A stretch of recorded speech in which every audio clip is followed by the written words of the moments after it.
بسم الله الرحمن الرحيم. அஸ்ஸலாமு அலைக்கும் வரஹ்மத்துல்லாஹி வபரகாத்துஹு.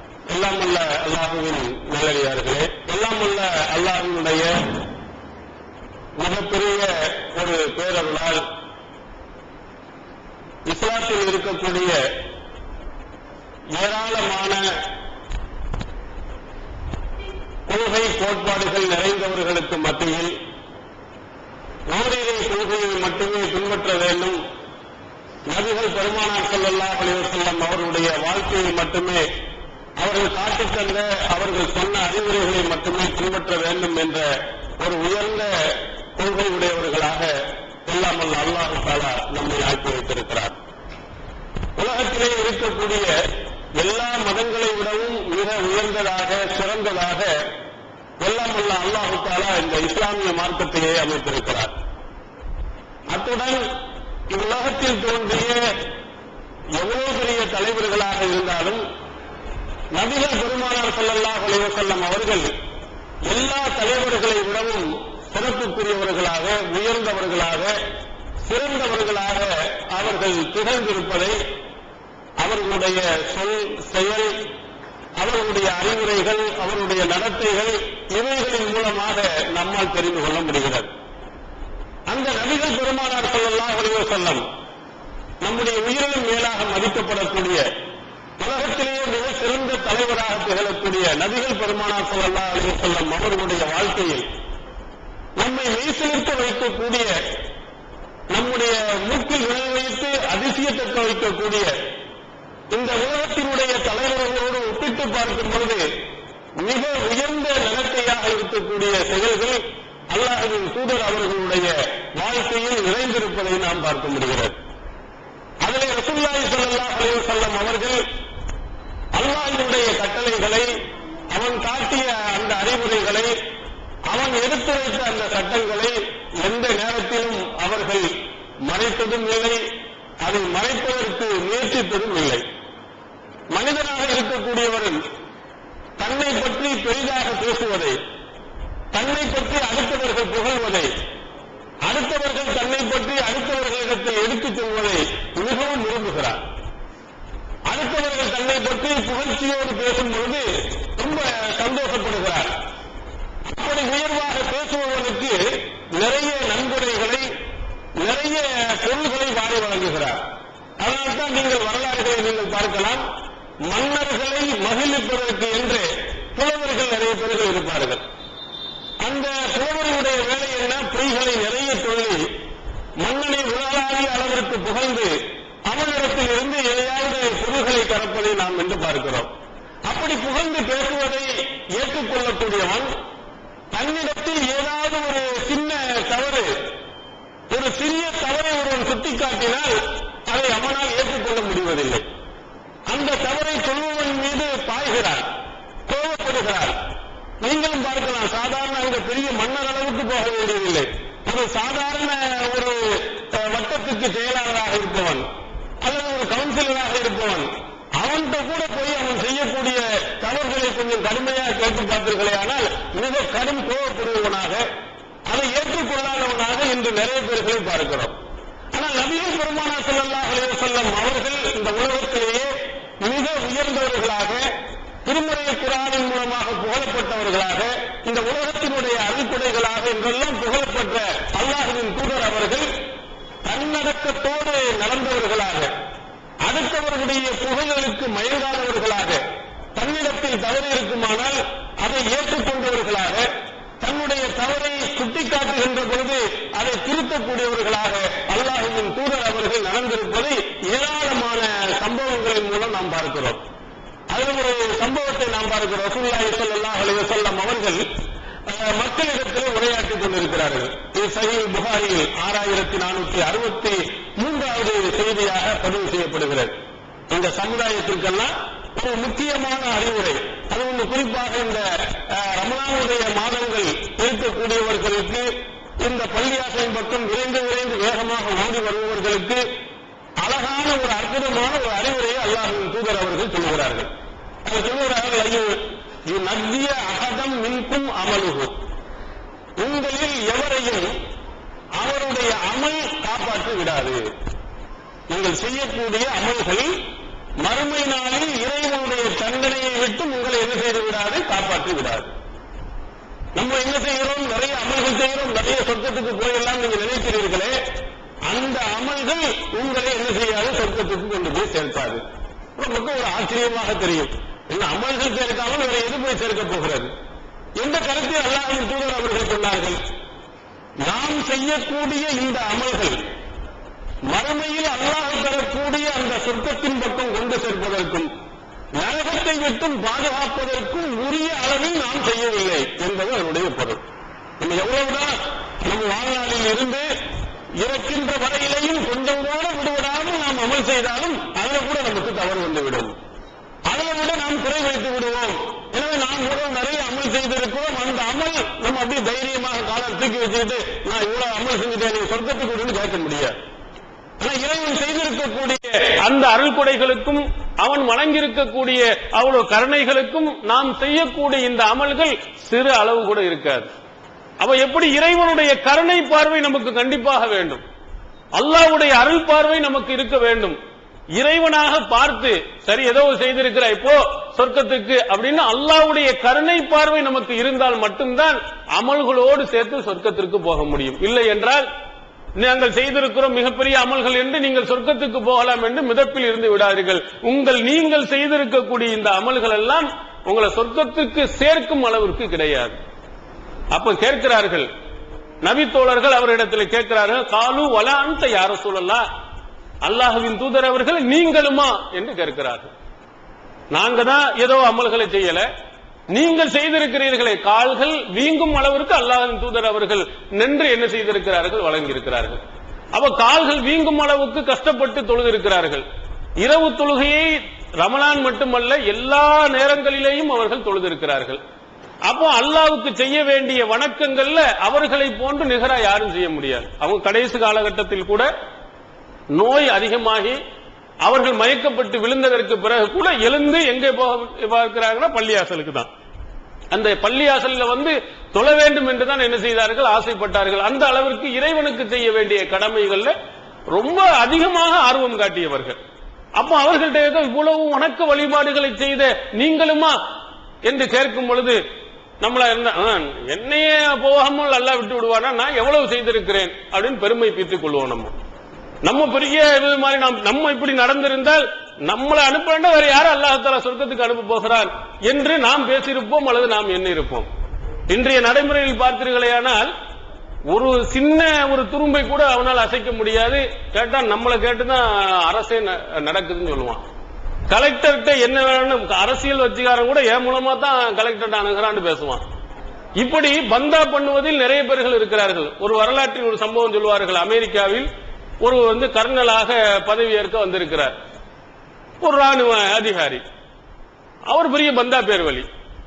அவர் பந்தா பேர் வந்த உடனே ஒரு ரூம் இருக்கு, ரூம் உட்கார்றாரு. உட்கார்ந்த உடனே வெளியில இருந்து ஒரு ஆள் கதவை தட்டுறாரு. கதவை தட்டிய உடனே அவர் பெரிய அதிகாரி, பெரிய போஸ்ட்ல இருக்கிறோம் அப்படின்னு காட்டுறதுக்காக வேண்டி அவன் வர்றது அவரை பார்க்காத மாதிரி ஒரு போனை எடுத்து கையில வச்சுக்கிட்டு, ஜார்ஜ் புஷா பேசுறீங்க, என்ன சார் எனக்கு இப்பதான் நான் வந்திருக்கிறேன், எவ்வளவு வேலைகள் எனக்கு இருக்குது, நீங்க இந்த நேரத்தில் நீங்க தொந்தரவு பண்ணி நிறைய ஃபைல்களை பார்க்க வேண்டி இருக்குது, என்ன உங்க வேறத கொஞ்சம் நீங்க சீக்கிரம் சொல்லிடுறீங்களா? இவன் சாதாரண ஆண் அதிகாரி ஒரு ஜார்ஜ் புஷ்ட பேசுறான் அவ்வளவு. அப்ப பார்த்தவங்க ரொம்ப ரொம்ப இதா இருக்கிறாங்க அப்படின்னு சொல்லிட்டு அப்படி இப்படின்னு பேசிட்டு வச்சுட்டு அவரை உள்ள வந்தாங்க. என்னப்பா உனக்கு வேணும் அப்படின்னு பந்தாவா கேட்டாங்க. சார் அப்படி ரொம்ப பவ்யமா சொன்னா, என்ன நீங்க வைத்திருக்கக்கூடிய அந்த போனுக்கு ஒரு உங்களுக்கு விரும்பிய நம்பர் எதுன்னு கேட்டுட்டு பிறகு லைன் கொடுக்க வேண்டும் என்று எங்களை சொல்லி இருக்கிறாங்க, அந்த லைன் கொடுக்கறதுக்காண்டிதான் வந்திருக்கேன் அப்படின்னு சொன்னாரு. இந்த மூதைய அந்த போன் லைன் கூட இல்ல, காற்று பந்தா ஒரு சின்ன ஒரு விஷயத்தை எப்படி பூதகரமா காட்டி தான் உலகத்திலேயே பெரிய மாதிரி. இன்று எல்லாருமே தான் செய்வது ஒரு சின்ன விஷயமாக இருந்தாலும் கூட தாம் பேர் வரணும்னு பந்தாவா தன்னை புகழ்ந்து பேச வேண்டும் என்று எண்ணும் அவர்கள் நிறைய பேர்கள். அதுல அரசியல் கட்சிக்காரர்களை கேட்க வேண்டியது இல்லை. உலகம் முழுவதும் என்ன 1 லட்சம் ரூபாய் செலவழிப்பான், யாருக்கு ஒரு நன்கொடை பொற்கொழியை கொடுப்பேன்னு சொல்லுவான், 10 லட்சம் ரூபாய்க்கு விளம்பரம் பண்ணி வச்சிருப்பான். இப்ப போல நீங்க பாத்தீங்க யாரும் அந்த TM சவுந்தரராஜனுக்கு என்னமோ பாராட்டி விழா, அவன் போட்டாவே எங்க இருக்குன்னு தெரியல, பார்த்தா இங்க அவரே அஞ்சா நெஞ்சரே இஞ்சா நெஞ்சரேன்னு போட்டு வச்சு வளைச்சு வச்சு இருக்கான். எவனுக்கு அவன் கொடுக்கறானோ அவன் போட்டா எங்கேயாவது தெரியுதான்னு நம்ம தேடி தேடி பார்க்க வேண்டியிருக்கு. அவனுக்கு கொடுக்கறது 1 லட்சம் ரூபாய் கொடுத்திருப்பான், இங்கே 50 கோடி ரூபாய்க்கு என்ன செஞ்சிருவான், இங்கே இருந்து போட்டு வச்சிருக்கிறான். வந்த பெருமை தன்னை பெருசா பேசணுங்கிறதுக்காக வேண்டி இப்படி நிறைய பேர்கள் என்ன செய்கிறார்கள், விரும்புகிறார்கள் தன்னை பெருசா பார்க்கணும். அவனை அவமதித்து ஒரு சொல் வந்து விட்டால் என்ன செய்து விடுகிறான், உடனே அடிக்கிறான், உதைக்கிறான், கிழிக்கிறான்.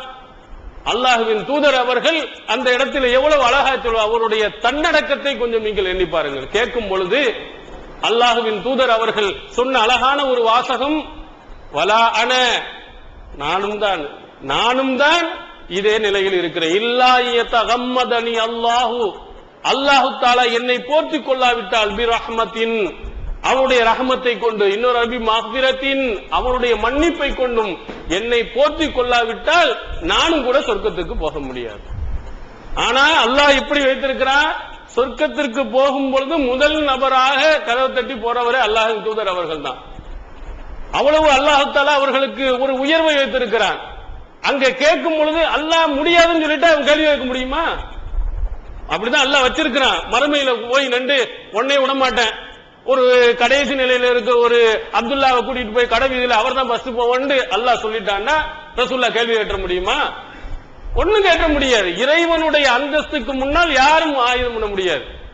அல்லாஹு தஆலா என்ன நடக்க நினைக்கிறானோ அதான் நடக்க போகிறது.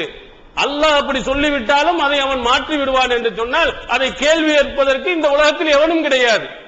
அதை அழகாக தன்னடக்கத்தோடு சொல்கிறார்கள். அல்லாஹு தஆலாவுடைய ரஹமத்தின் மூலமாக, மன்னிப்பின் மூலமாக என்னை போற்றிக் கொள்ளாவிட்டால் நானும் கூட அதே நிலைதான்.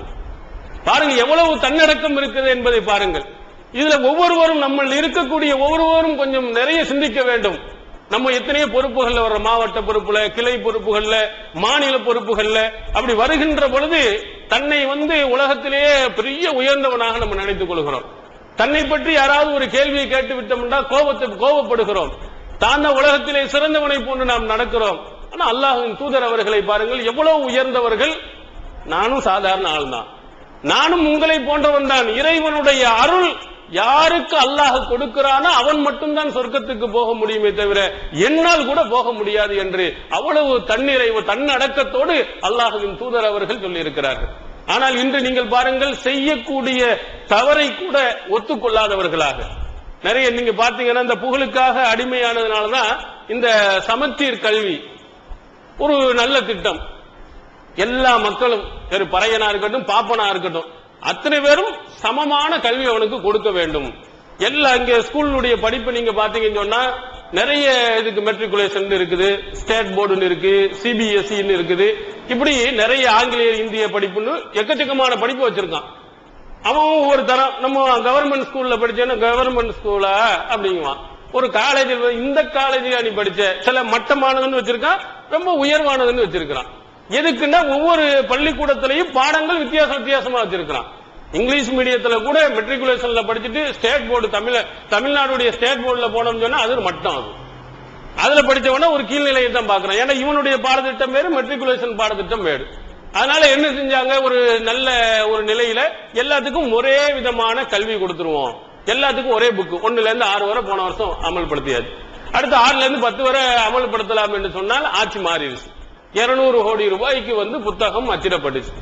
இந்த புத்தகத்தை அச்சிடப்பட்டவன் பிள்ளைகளுக்கு படிப்பு கொடுக்க வேண்டியான கலைஞர் படத்தை போட்டு அவர் என்ன செஞ்சாரு கிழிச்சாருன்னு எழுதி வச்சிருக்கான். அதனால இவன் கிழிக்க ஆரம்பிச்சுட்டான். இங்க அடுத்த வரை எங்க பார்த்தாலும் சூரியன் படம் போட்டு இங்க எப்படி இருக்கு அது எப்படி இருக்குன்னு எல்லாம். இவர் மட்டும் இல்ல, ஒவ்வொரு ஆட்சிக்காரன் தான் தன்னை பத்தி பெருசா ஒரு கிலோ அரிசியை கொடுத்தாலும் அவன் போட்டாவை போட்டு தான் கொடுக்கிறது. இந்த காப்பீட்டு திட்டம்னு ஒரு திட்டம் கொண்டு வந்த, என்ன கலைஞர் காப்பீட்டு திட்டம், நீ அரசு காப்பீட்டு திட்டம் சொல்லு, அல்லது முதலமைச்சர் காப்பீட்டு திட்டம் சொல்லு. கலைஞர்னா அவன் பேர் இவன் விடுவானா? ஜெயலலிதா காப்பீட்டு திட்டம் அடுத்த இவன் ஆட்சிக்கு வந்தாண்டா ஓகே ரொம்ப அற்புதமான திட்டம்னு ஒத்துக்குருவானா? ஒருத்தனும் அவன் இந்த காரணத்தை கொண்டு போய் தான் அங்க வச்சுட்டு என்ன செய்ய, இது சரியில்லை, பாடத்திட்டம் சரியில்லை. அவனுடைய நோக்கம் பாடத்திட்டம் இவன் கொண்டு வந்தது நம்ம எப்படி அங்கீகரிக்கிறது? என்னமோ சமச்சீர் புத்தகத்துல என்ன இல்லையா, தரமான இது இல்ல. இங்க பள்ளிக்கூடத்துக்கு டீச்சரையே காணாம். தரத்தை பத்தி இந்த அரசு என்ன, நீ முதல்ல பள்ளிக்கூடத்துல உள்ள அத்தனை பேருக்கும் ஒழுங்கான டீச்சர் போட்டியா? பள்ளிக்கூடத்துக்கு ஒழுங்கான கட்டடத்தை கட்டி கொடுத்தியா? நிறைய இது புதுசு திடீர்னு என்ன செய்யும், மருத்துவ கல்லூரி ஆரம்பிக்கிறோம், அதை செய்யறேன்னு கேட்டா அங்க மத்திய அரசுல இருந்து ஆய்வு செஞ்சு பாக்குறான், ஒரு மண்ணுமே கிடையாது, வெறும் கட்டடம் தான் இருக்குது, ஒரு 2 டேபிள் இல்ல, உனக்கு இதே கிடையாது, அங்கீகாரமே கிடையாது, தள்ளி விட்டு போயிடலாம். அவன் இவனுடைய எல்லாருடைய நோக்கத்தையும் நீங்கள் எடுத்து பார்த்தீர்கள் என்று சொன்னால் ஒவ்வொருத்தனும் தன்னை பற்றி புகழ பேச வேண்டும் அப்படிதான் ஆசைப்படுகிறார், தான் உயர்ந்தவன் என்று இருக்க வேண்டும் என்று ஆசைப்படுகிறார். அதனால இப்படி போனா உடனே சட்ட திருத்தம் கொண்டு வந்தா உயர் நீதிமன்றம் ரத்து செஞ்சிச்சு, உச்ச நீதிமன்றத்துக்கு போனா திரும்பவும் உயர் நீதிமன்றத்துக்கு போனா திரும்பவும் உயர் நீதிமன்றம் கூடாதுன்னா திரும்பவும் உச்ச நீதிமன்றத்துக்கு போறான். இப்படியே போட்டு 200 கோடி ரூபாய் நம்மளுடைய வரிப்பணம் பூரா நாசமா போச்சு. என்ன காரணம்? தான் பெருசுன்னாங்க, தான் செய்ய இருக்கக்கூடிய அதுலயே அவருடைய தமிழக அரசினுடைய வக்கீலே அங்க சொல்லிட்டான், ஒழுங்கான அறிவுரை சொல்றதுக்கு ஆள் இல்லாதனால இந்த மாதிரி பிரச்சனை ஆயிடுச்சுங்கிற அளவுக்கு ஆடிச்சு. ஆனாலும் ஏத்துக்கல, குப்புற கீழே விழுந்தாலும் மீசையில மண்ணு படல, இன்னும் என்ன செஞ்சிருக்கிறார், இன்னும் காலத்தை நீட்டிக்கொண்டே போகிறார். ஒரு மக்களுக்கு நன்மை செய்யக்கூடிய விஷயத்தில் கூட நன்மையை நன்மை என்று ஏற்றுக்கொள்ளக்கூடிய ஒரு பக்குவம் இன்றைய அரசியல்வாதியில் எவனுக்கும் கிடையாது. இந்த ஆட்சிக்கு பிறகு இவன் ஒரு நல்ல இதை கொண்டு வந்தான் என்றால் அடுத்த ஆட்சிக்காரன் அதை குறை சொல்வான், நல்லதாக இருந்தால் ஏன் அவன் கொண்டு வந்தான் என்பதற்காக. தன்னிடத்தில் இருக்கக்கூடிய அந்த தவறுகளை ஒத்துக்கொள்வதும் தன்னை பற்றி தவறாக பேசுகின்ற பொழுது அதை பொறுத்துக் கொள்ளக்கூடிய தன்மை யாரிடத்திலும் இல்லை. ஆனா அல்லாஹ்வின் தூதர் அவர்கள் தானாக முன்வந்து நானும் ஒரு சாதாரண மனிதர்களில் உள்ளவர்தான் என்பதை அல்லாஹ்வின் தூதர் அவர்கள் அழகாக நமக்கு சொல்லி காட்டுகிறார். இது ஒண்ணல்ல, அல்லாஹ்வின் தூதர் அவர்களுடைய காலத்தில் நடந்த சம்பவங்கள் நிறைய நீங்கள் எடுத்து பார்க்கலாம். அதுல சஹீஹுல் புகாரியில் நடக்கக்கூடிய ஒரு செய்தி, ரசூல் ஸல்லல்லாஹு அலைஹி வஸல்லம் அவர்கள் ஒரு கபர்ஸ்தான் பக்கம் நடந்து போகிறார்கள். சஹீஹுல் புகாரியில் 7153வது செய்தியாக பதிவு செய்யப்பட்டிருக்கிறது. அங்கே போகின்ற பொழுது ஒரு பெண்மணி என்ன செய்து கொண்டிருக்கிறார், அழுது கொண்டிருக்கிறார்கள். அந்த பெண்மணியை பார்த்து ரசூல் ஸல்லல்லாஹு அலைஹி வஸல்லம் அவர்கள் சொல்கிறார், இத்தகில்லாஹ வஸ்பிரி, அல்லாஹ்வை நீ அஞ்சிக்கொள், பொறுமையாக இருந்துகொள். அவங்க சொன்ன அறிவுரை ஒரு அழகான அறிவுரை. நீ இங்க வந்துட்டு ஒப்பாரிச்சு அழுதாத, அல்லாஹ்தால அப்படித்தான் எடுத்துக்கிறோம், கொஞ்சம் அல்லாஹ்வை அஞ்சி கொண்டு நீ பொறுமையாக இருந்துகொள். அப்ப அந்த பெண்மணி பார்த்து, இலைக்க அன்னி, என்னோட தூரமா போ, என்ன இன்னக்கா குலுவுன் மின் முசீபத்தி, எனக்கு ஏற்பட்ட ஒரு கவலை ஒரு துன்பம் உனக்கு ஏற்படல, அதனால இந்த மாதிரி நீ பேசிட்டு இருக்க, போ அங்கிட்டு ஒரு அறிவுரை சொல்ல வந்துட்டான், அறிவுரை அப்படின்னு சொல்லிட்டு அல்லாஹ்வின் தூதர் அவர்களை ஏளனமாக அந்த பெண்மணி பேசுகிறார்கள். இப்படி இங்க இருக்கக்கூடிய ஒரு ஆட்சி தலைவரை பார்த்து அல்லது ஒரு அரசியல்வாதியை பார்த்து நீங்கள் இப்படி சொல்லிட முடியுமா? ஒரு கருப்பு கொடியை காட்ட முடியுமா? இந்த இப்போ பாருங்க, ஒரு அரசாங்கம் மத எதிர்ப்பு சட்டத்தை கொண்டு வந்திருக்கு, கலவர தடுப்பு சட்டம் என்று மத்திய அரசு கொண்டு வர போகிறது. அதை என்ன செய்யக்கூடாது, கொண்டு வரக்கூடாது என்று ஜெயலலிதா ரொம்ப கடுமையா பேசுறான். ஏன்னா உயர் ஜாதி வகுப்புகள் இந்த கலவரத்தை தூண்டவங்களுக்கு எல்லாம் கிடுக்கி பிடிக்கி போடுற மாதிரி சில சட்டங்கள் அதுல இருக்குது. உடனே அங்க இருக்கக்கூடிய மேல் ஜாதியினர் தூண்டுதலின் காரணத்தினா இது உடனே நிற்கக்கூடாதுன்னு கடுமையா சத்தம் போட்டாங்க. நம்ம என்ன செஞ்சோம், ஒரு சிறிய அளவில் அவர்கள் நம்முடைய எதிர்ப்பை தெரிவித்தோம். இந்த கலவர தடுப்பு சட்டத்தை எதிர்க்கக்கூடிய ஜெயலலிதாவை வன்மையாக கண்டிக்கிறோம். இதுக்கு என்ன செய்யல, ஒரு பல ஊர்களில் அச்சிடுவதற்கு அனுமதி கொடுக்கல, போய் அங்க பிரசுகாரனை மிரட்டுறது. அச்சிட்டு வெளியே ஒட்டியவர்கள் கடையநல்லூர்ல கைது பண்ணி இருக்கலாம். ஜெயலலிதாவை வன்மையாக கண்டிக்கிறோம் சொன்னதுக்கு பொறுக்க முடியல. என்னைய நீ மத்திய அரசை கண்டிக்கலாம், அது தப்பு இல்லையா? ஒரு மத்திய உன்னை விட எவ்வளவு பெரிய அதிகாரம் உள்ள ஒரு அரசு அது. ஒரு மத்திய அரசு கொண்டு வருகிறது ஒரு சட்டத்தை, அது கூடாது என்று நீ பேசலாம். ஆனால் நம்ம சொன்னோம்னா குதிக்குது அவளுக்கு. அப்ப பாருங்க, அடுத்தவன் செய்கின்ற போது தப்பு என்பது போன்று நீ செய்யக்கூடிய தப்பு என்பதை ஒரு ஜனநாயக ரீதியில நம்ம போய் சுட்டி காட்டினோம் என்று சொன்னால் போலீஸ்காரரை வைத்து என்ன செய்கிறார்கள், ஏவி அவர்களுக்கு என்ன செய்ய முடியாது, நான் பெயிலபிள், என்ன பெயில்ல வர முடியாத, ஜாமீனில் வர முடியாத செக்ஷன்ல போட்டு வைக்கலாம். இதற்கெல்லாம் நம்ம அஞ்ச போவதில்லை. இப்படி இந்த மாதிரி இதனுடைய தொடக்கம் தான் இவர்களுடைய அழிவினுடைய ஆரம்பம். ஆரம்பத்தில் இதுக்கு முன்னாடி ஆட்சிக்கு வரும்போது எடுத்தவனே ரொம்ப வேகமா போய் விழுந்து நாசமா போனது. இப்போ கொஞ்சம் கொஞ்சமா வேகத்தை கூட்டிகிட்டே வர்றாங்க. வண்டியை எடுத்தவனே வேகமா போனா விழுந்து மோதிடுறோம். நம்ம லைட்டா வேகமா போய் மோதுவோம்னு நினைக்க, எப்படி இருந்தாலும் வேகம் கூடும் பொழுது மோதி சாகத்தான் வேண்டும் என்பதை அவங்களுக்கு புரிவதில்லை. ஆனால் இது எதற்கு சொல்கிறேன் என்று சொன்னால், தன்னை பற்றி குறை சொல்லிவிட்டால் ரொம்ப கடும் கோபம் வருகிறது. எவன் எவனெல்லாம் பிரச்சனைக்குரியவனா இருக்கிறான், ஏமாமா அவனுக்கு சப்போர்ட்டா இருந்தா அந்த ஜாபர் சேட்டு அந்த உளவுத்துறை தலைவர் பாவம் என்ன பாவம் செஞ்சாரா இருந்தாலும் தெரியல. என்ன கொண்டு போய் போட்டா இது மண்டபம் அகதி முகாம்ல அங்க ரூம்பே கிடையாது தங்குறதுக்கு ஒழுங்கானு. அவன் ஏடிஜிபியில உள்ள அளவுக்கு எவ்வளவு பெரிய போஸ்ட், அது டிஜிபி போஸ்ட் அடுத்தாப்புல வரப்போகுது. அந்த நிலையில உள்ளவன இவனை நீ என்ன கருணாநிதி ஆளா, அவனுக்கு தான் நீ உளவுத்துறையில் ஆளா இருந்தியா கொடுத்தியா போட அங்கன்னு சொல்லிட்டு அங்க கொண்டு போய் போட்டுட்டு அப்புறம் நிலத்தை சொல்றா வளர்ந்தா போனா அது உண்மையாவும் இருக்கலாம் பொய்யாவும் இருக்கலாம். இதனுடைய இது என்ன அவனுக்கு செஞ்சியா உடனே பிடிச்சி சஸ்பெண்ட் பண்ணியாச்சு. அடுத்து எனக்கு எதிராக பிரச்சாரம் பண்ணியா யாரப்பா வடிவேலு வா விடியா நீனு வா அவனை வச்சுட்டு இன்னொருத்தன் 10 வருஷமா இது இல்லாத ஒவ்வொரு பழைய ஃபைல பூரா தூசியை தட்டி தட்டி என்ன எனக்கு எதிராக நீ பிரச்சாரம் பண்ண கொஞ்ச நேரம் உள்ள களியை இழுத்துட்டு அப்படின்னு சொல்லிட்டு அடுத்து ஒவ்வொரு ஆளையும் பழி வாங்கும் படக்கூடிய இது இந்த ஆட்சிக்குன்னு இல்ல எல்லா ஆட்சிக்கும் தான். இவ ஓய் முடிஞ்ச உடனே அவன் அடுத்த அவ வருவாங்க. அவன் வந்த உடனே அடுத்து இவன் எவன் போலீஸ்காரன் நமக்கு எதிராக இருந்தான், ஸ்டாலினை பிடிச்சவன் யாரு, என்ன வேன்ல ஏத்தினவன் யாரு, என்ன அங்க போய் சொல்லி கொடுத்தவன் யாரு, எல்லாத்தையும் புடி தூக்கி கொண்டு போய் என்ன செய்ய திரும்ப மண்டபத்துல போடு அல்லது தலைமன்னார்ல போடு அல்லது வேற ஏதாவது ஒரு ஊர்ல போடுன்னு மாத்துதான் போறான்.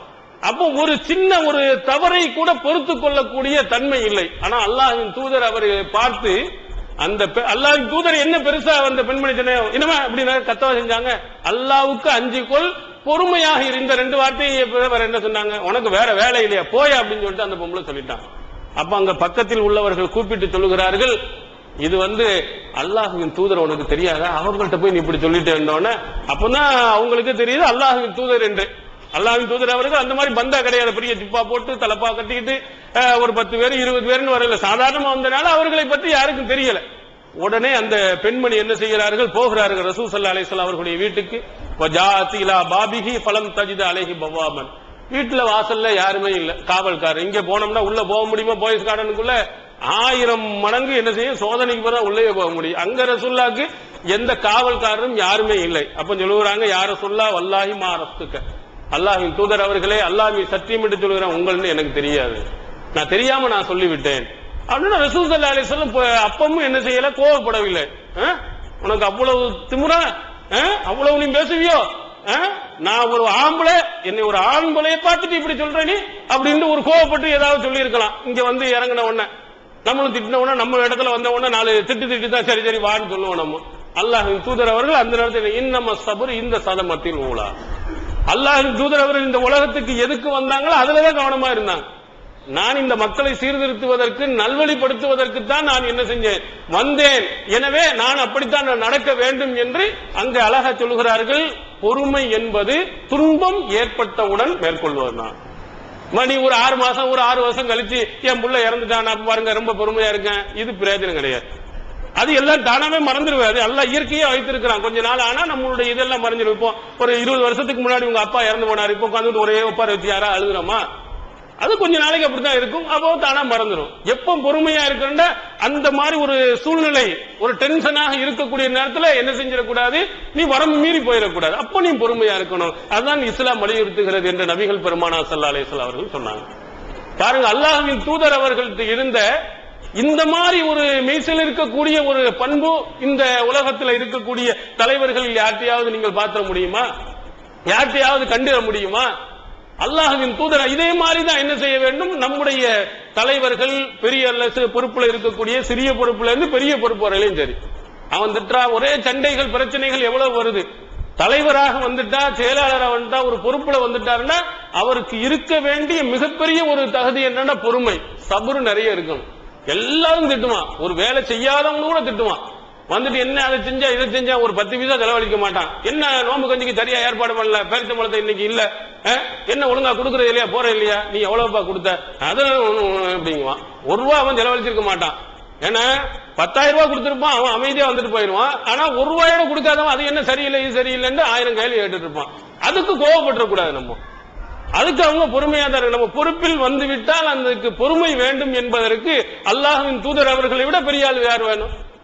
என்னைய போட்டு திட்டான், நான் எவ்வளவு பெரிய பொறுப்புல இருக்கேன், எல்லாரும் முன்னாடி திட்டான் பேசிட்டான் அப்படின்னு நம்ம கொதித்தோம் என்று சொன்னால் அல்லாஹ்வின் தூதர் அவர்களை பாத்துக்கிறோங்க. இவ்வளவு பெரிய தலைவர், என்ன எவ்வளவு சிறப்புக்குரியவர், இவரை விட உலகத்தில் சிறந்தவரை நம்ம பார்க்க முடியும். அவரை அந்த ஒரு பொம்பளை காரி துப்புற அளவுக்கு பேசுறா. அல்லாஹ்வின் தூதர் அவர்கள் பொறுமையா இருக்கலையா? அல்லாஹ்வின் தூதர் அவர்கள் அந்த பெண்மனுடைய டென்ஷன் நேரத்தில் இப்படித்தான் பேசுவாங்க. நம்ம என்ன செய்யக்கூடாது, அதுக்கு கோவப்பட்டு கூடாது.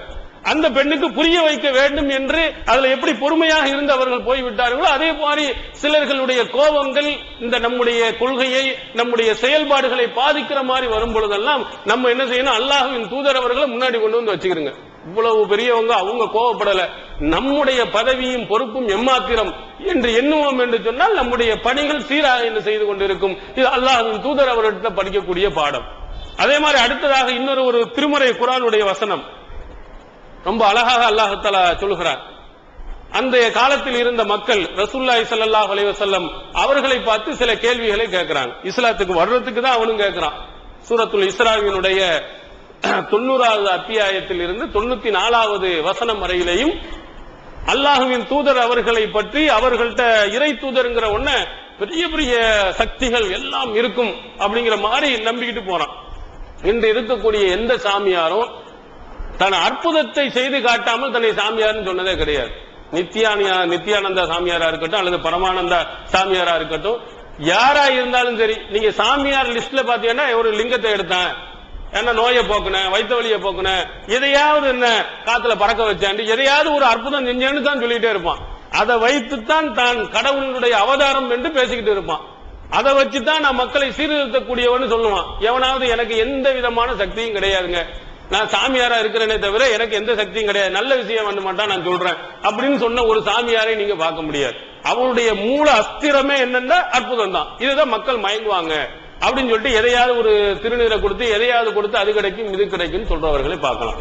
அல்லாஹ்வின் தூதர் அவர்கள்ட்டையும் அன்றைய காலத்தில் இருந்தவர்கள் அப்படி ஒரு எதிர்பார்ப்பு பார்க்கிறாங்க. ரசூலுல்லாஹி ஸல்லல்லாஹு அலைஹி வஸல்லம் அவர்கள்ட்ட இந்த மாதிரி ஒரு அற்புதங்கள் அவங்களால செஞ்சு முடிஞ்சுன்னு சொன்னா, நான் இங்க என்ன செய்யறேன், இஸ்லாத்துக்கே வந்துடுறோம், அற்புதத்தை செஞ்சு காட்டு, என்ன உன் கையில எல்லா அற்புதமும் இருக்கணும், என்ன வேணாலும் நீ செய்து காட்டு, செஞ்சு காட்டி என்ன உடனே நான் இஸ்லாத்துக்கு வர தயார் அப்படின்னு சொல்லுகிறார். ஆலு லன் நுமினு லக ஹத்தா தஃப்ஜிர லனா மினல் அர்லி அம்புவா, நாம் நம்பிக்கை கொள்ள மாட்டோம் எப்பொழுது வரை இந்த பூமியில் ஒரு நீரூற்றை நீ என்ன செய்ய வேண்டும், ஓடி வைக்க வேண்டும், அல்லது அவு தக்கூனு லக ஜன்னத்தும் மின் நகீலின் வ இனபின், உனக்கு ஒரு பேரித்தம் ஒரு தோட்டம் அல்லது ஒரு திராட்சை தோட்டம் ஒன்னு இருக்கணும், ஃபஜ்ரல் அன்ஹார ஹிலாலஹா தஃப்ஜீரா, அந்த தோட்டத்துக்கு நடுவிலே ஒரு ஆறு என்ன செய்ய வேண்டும், ஓட வேண்டும், இதையாவது செய்து காட்டு. அவ்வளவு துஸ்கித்த சமா கமா ஜாம்த அலைனா கிசஃபன் அவ் தாத்திய பில்லாஹி வல் மலாயிகத்தி கபீலா, அல்லது நீ நினைக்காம வானம் வந்து இடிஞ்சு விழுவும் சொல்லிய உலகம் அழிகிற நேரத்துல அந்த மாதிரி வானத்திலிருந்து ஒரு துண்டு என்ன இடிஞ்சு விழுவட்டும், அல்லது அல்லாஹுவையும் மலக்குமார்களையும் என்ன செய், எங்களுக்கு முன்னால் இந்த இருக்கிறான் அல்லாஹ் இந்த இருக்கிறான் மலக்குமாறு அப்படின்னு கொண்டு வந்து நீ காட்டு. அவ்வளவு ஐயக்குனுலக்க பைத்துமின் ஜுஹுருஃபின், அல்லது தங்கத்திலான ஒரு அற்புதமான ஒரு வீடு உனக்கு திடீர்னு எனக்கு செஞ்சு காட்டு. அவ்வளவு தர்காஃபி சமா, வானத்துக்கு மேலே ஏறிச்சல், வலன் நோமினல் ருக்கீக ஹத்தா துனஸ்ஸில அலைனா கிதாபன் நக்ராஹு, நீ மேலே ஏறினது மட்டும் பத்தாது, போயிட்டு திரும்பி வரும்பொழுது நாங்க படிக்கிற மாதிரி ஒரு புத்தகத்தை நீ கொண்டு வா, இதுல எதையாவது நீ செஞ்சியண்டா உன்னை இறை தூதர் நான் நம்புறோம் அப்படின்னு சொல்லுகிறார். எப்படி அவனுடைய கேள்வி அமைகிறது, அல்லாஹ்வின் தூதர் என்று சொன்னால் நிறைய அற்புதங்கள் ஆற்றல்கள் எல்லாம் அவங்கள்ட்ட முழுசா கையில இருக்குது, நீ என்ன செஞ்சு காட்டு அப்படின்னு என்ன செய்யணுமா அவர் செய்து காட்டணும்னு நினைச்சான். இப்படி கேட்கிறார். கேட்ட உடனே ரசூல் ஸல்லல்லாஹு அலைஹி வஸல்லம் என்ன சொல்லி இருப்பார்கள், இன்று இருக்கக்கூடியவர்கள் என்ன சொல்லி இருப்பார்கள், நாங்க ஒரு கதை கேட்டு எங்க ஊர்ல ஒரு அவுலியா இருந்தார், அவருக்கு பெரிய இடம்லாம் இருக்குது, அது எப்படி மன்னர் வந்து எழுதி வச்சான்னு ஒரு கதையை சொல்லி இருக்கிறான், மலுங்கு சாஹிப் அவுலியான்னு நினைக்கிறேன் தொண்டில. அங்க வந்து என்ன செஞ்சா, ஒரு மன்னருக்கு தீராத வைத்த வலியா, அந்த தீராத வைத்த வலி எங்கெங்கயோ போய் பார்த்தாரா, ஒன்னும் நடக்கல, வைத்த வலியா தான் இருந்திருக்கு. அப்போ சொல்லியிருக்காங்க யாரும் இங்க ஒரு பெரிய அவுலியா இருக்காரா அங்க போங்க. அப்போ அவர் மனசுல நினைச்சாராம், அந்த நினைக்கிறதுலயே ஒரு கிரிட்டிக்கலா ஒரு விதமா சிந்திக்க வைக்கிறான், அப்படி சொல்றான் நம்மள ஈர்க்கிற மாதிரி. நான் ஒரு அவுலியா என்று சொன்னால், உண்மையிலேயே சக்தி இருக்கிறது என்று சொன்னால் நான் போகணும், அவர் என்ன செய்யணும்னா ஒரு இளநியை சீவி எனக்கு தரணும், சீவி தந்த அது உள்ளுக்குள்ள தண்ணி இருக்கு, அதிலிருந்து ஒரு கெண்டை மீன் துள்ளி விழ வேண்டும், அப்படி விழுந்துச்சுன்னா அவரு சூப்பரான அவுளியான்னு நான் நம்புறேன் அப்படி மனசுக்குள்ள நினைச்சுக்கிட்டு போனாராம். போன உடனே தென்னை மரத்துக்கு கீழே அந்த அவுளியா இருந்தாராம். வந்த உடனே அவரை பார்த்த உடனே வாங்க இருங்கன்னு சொல்லிட்டு இளநிய ஒரு சீவினாராம். தண்ணீர் பீறிட்டு வர நேரத்தில் அதையில கெண்டை மீன் துள்ளி விழுந்துருச்சான். உழந்த உடனே அற்புதமான அவுளியாண்டவன தன்னுடைய குறையை சொன்னாரா, உடனே வைத்த வழியை போக்குனாரா, அவருக்கு 7 ஏக்கரை எழுதி வச்சுட்டு போயிட்டார். இப்படி கதை சொல்லி வச்சிருக்கான். அவுளியாக்கு போன உடனே கேட்காமலேயே அவுளியா தன்னுடைய அற்புதத்தை ஆங்காங்க டான்னு காட்டுறாரு. அவருக்கு வந்தது கூட இஸ்லாத்தை ஏத்துக்கிறேன்னு சொல்லி வரல, இஸ்லாத்துக்காக நிறைய செய்ய போறேன்னு சொல்லி வரல, அவருக்கு சொந்த நோயை போக்குறதுக்கு அவன் தான். ஆனா இங்க கேட்கிறார், என்ன நீ இந்த மாதிரி அற்புதம் உங்க கையில இருக்குன்னு காட்டிட்டீங்கன்னா நாங்க இஸ்லாத்துக்கு வர்றோங்கிறான். இது பெரிய அல்லாஹ் செய்ய முடியாத ஒரு அற்புதமா? ஒரு பேரித்தம்பழம் தோட்டம், ஒரு திராட்சை தோட்டம், அந்த இதுல ஒரு தண்ணி செய்ய முடியாதா? அல்லாஹ் நினைச்சா ஒரு டக்குன்னு அப்படின்னு செஞ்சிருவான். அல்லாஹ் சொல்லுகிறான். அதையும் அல்லாஹ்வின் தூதர் தான் நமக்கு சொல்லி காட்டுகிறார்கள். குல் சுபஹான ரப்பி ஹல் குன்து இல்லா பஸரர் ரசூலா. நபியே நீங்கள் சொல்லுங்கள், என்னுடைய இறைவன் மிக தூய்மையானவன், அவனுக்கு தான் இந்த ஆற்றல், கடவுளுக்கு உள்ள ஆற்றல், நினைச்சதெல்லாம் செய்யற ஆற்றல் அவனுக்கு தான் இருக்குது. நான் ஒரு தூதராகவும் மனிதராகவும் தவிர வேறு யாராவும் இல்லையே, எனக்கு எந்த அதிகாரமும் இல்லையே, சொல்லு அப்படின்னு அங்க சொல்லுகிறான். அல்லாஹ்வின் தூதர் அவர்கள் அந்த முஸ்ரிக்கீன்கள்ட்ட போய் இதை சொல்லுகிறார்கள். இப்படி சொல்லுவானா? ஒரு சாமியார் சொல்லுவானா, எனக்கெல்லாம் ஒண்ணுமே கிடையாது, அது இறைவன்ட்ட தான் இருக்குது, என்னாலையும் எதுவும் செய்ய முடியாது, நான் அவருடைய செய்தியை மட்டும் தான் எடுத்து சொல்வேன்னு சொல்லுவானா?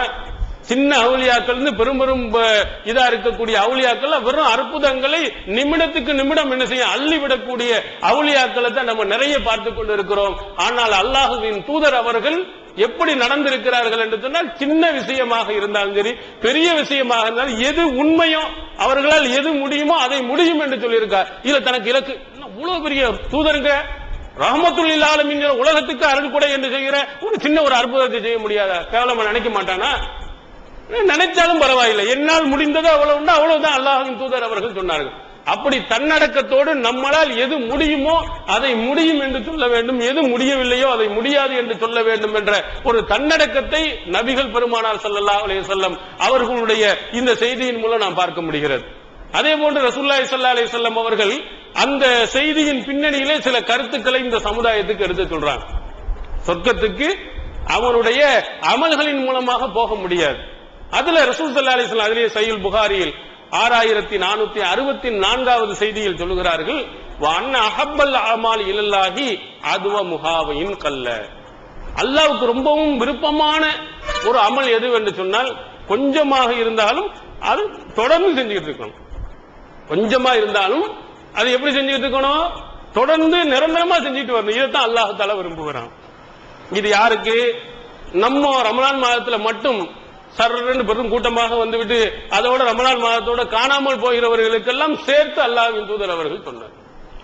ஒரு அமலை நம்ம செய்கிறோம் என்று சொன்னால் சின்னதா இருக்கட்டும், அந்த சின்னதா இருந்தால் தொடர்ந்து செய்.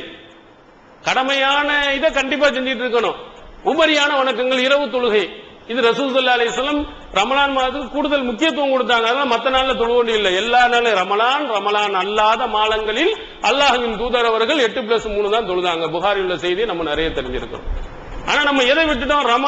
ரமலான் அல்லாத மாதங்கிறத விட்டுறோம். இந்த மாதத்துல தொழுவதோடு அதோட நம்ம காணாமல் போய் விடுகிறோம். அதே மாதிரி சுன்னத்தான தொழுகைகள் ஏதாவது வந்தால் தொழுவது, இல்லை என்றால் இல்லை. இப்படி நம்ம என்ன செய்கிறோம்? சின்ன விஷயங்களை ஒரு கூட தொடர்ந்து செய்வது இல்லை. இப்போ ஒரு சுபுவுடைய சுன்னத்தை ரசூலுல்லாஹ் ரொம்ப வலியுறுத்தி சொன்னாங்கன்னா, சுபு சுன்னத்தை மட்டுமே நீங்க தொழுவத கரெக்டா அதை மட்டும் கரெக்டா தொடர்ந்து செஞ்சுட்டே இருக்கணும். அடுத்தது லுஹர், அப்புறம் அசரு, அப்புறம் மகரிபு, அப்புறம் இஷா, இந்த மாதிரி சின்ன அமல்களாக இருந்தாலும் சரி, கொஞ்சமாக நீங்கள் வைத்தாலும் அதை தொடர்ந்து நம்ம என்ன செய்யணும்? செய்து கொண்டே இருக்க வேண்டும்.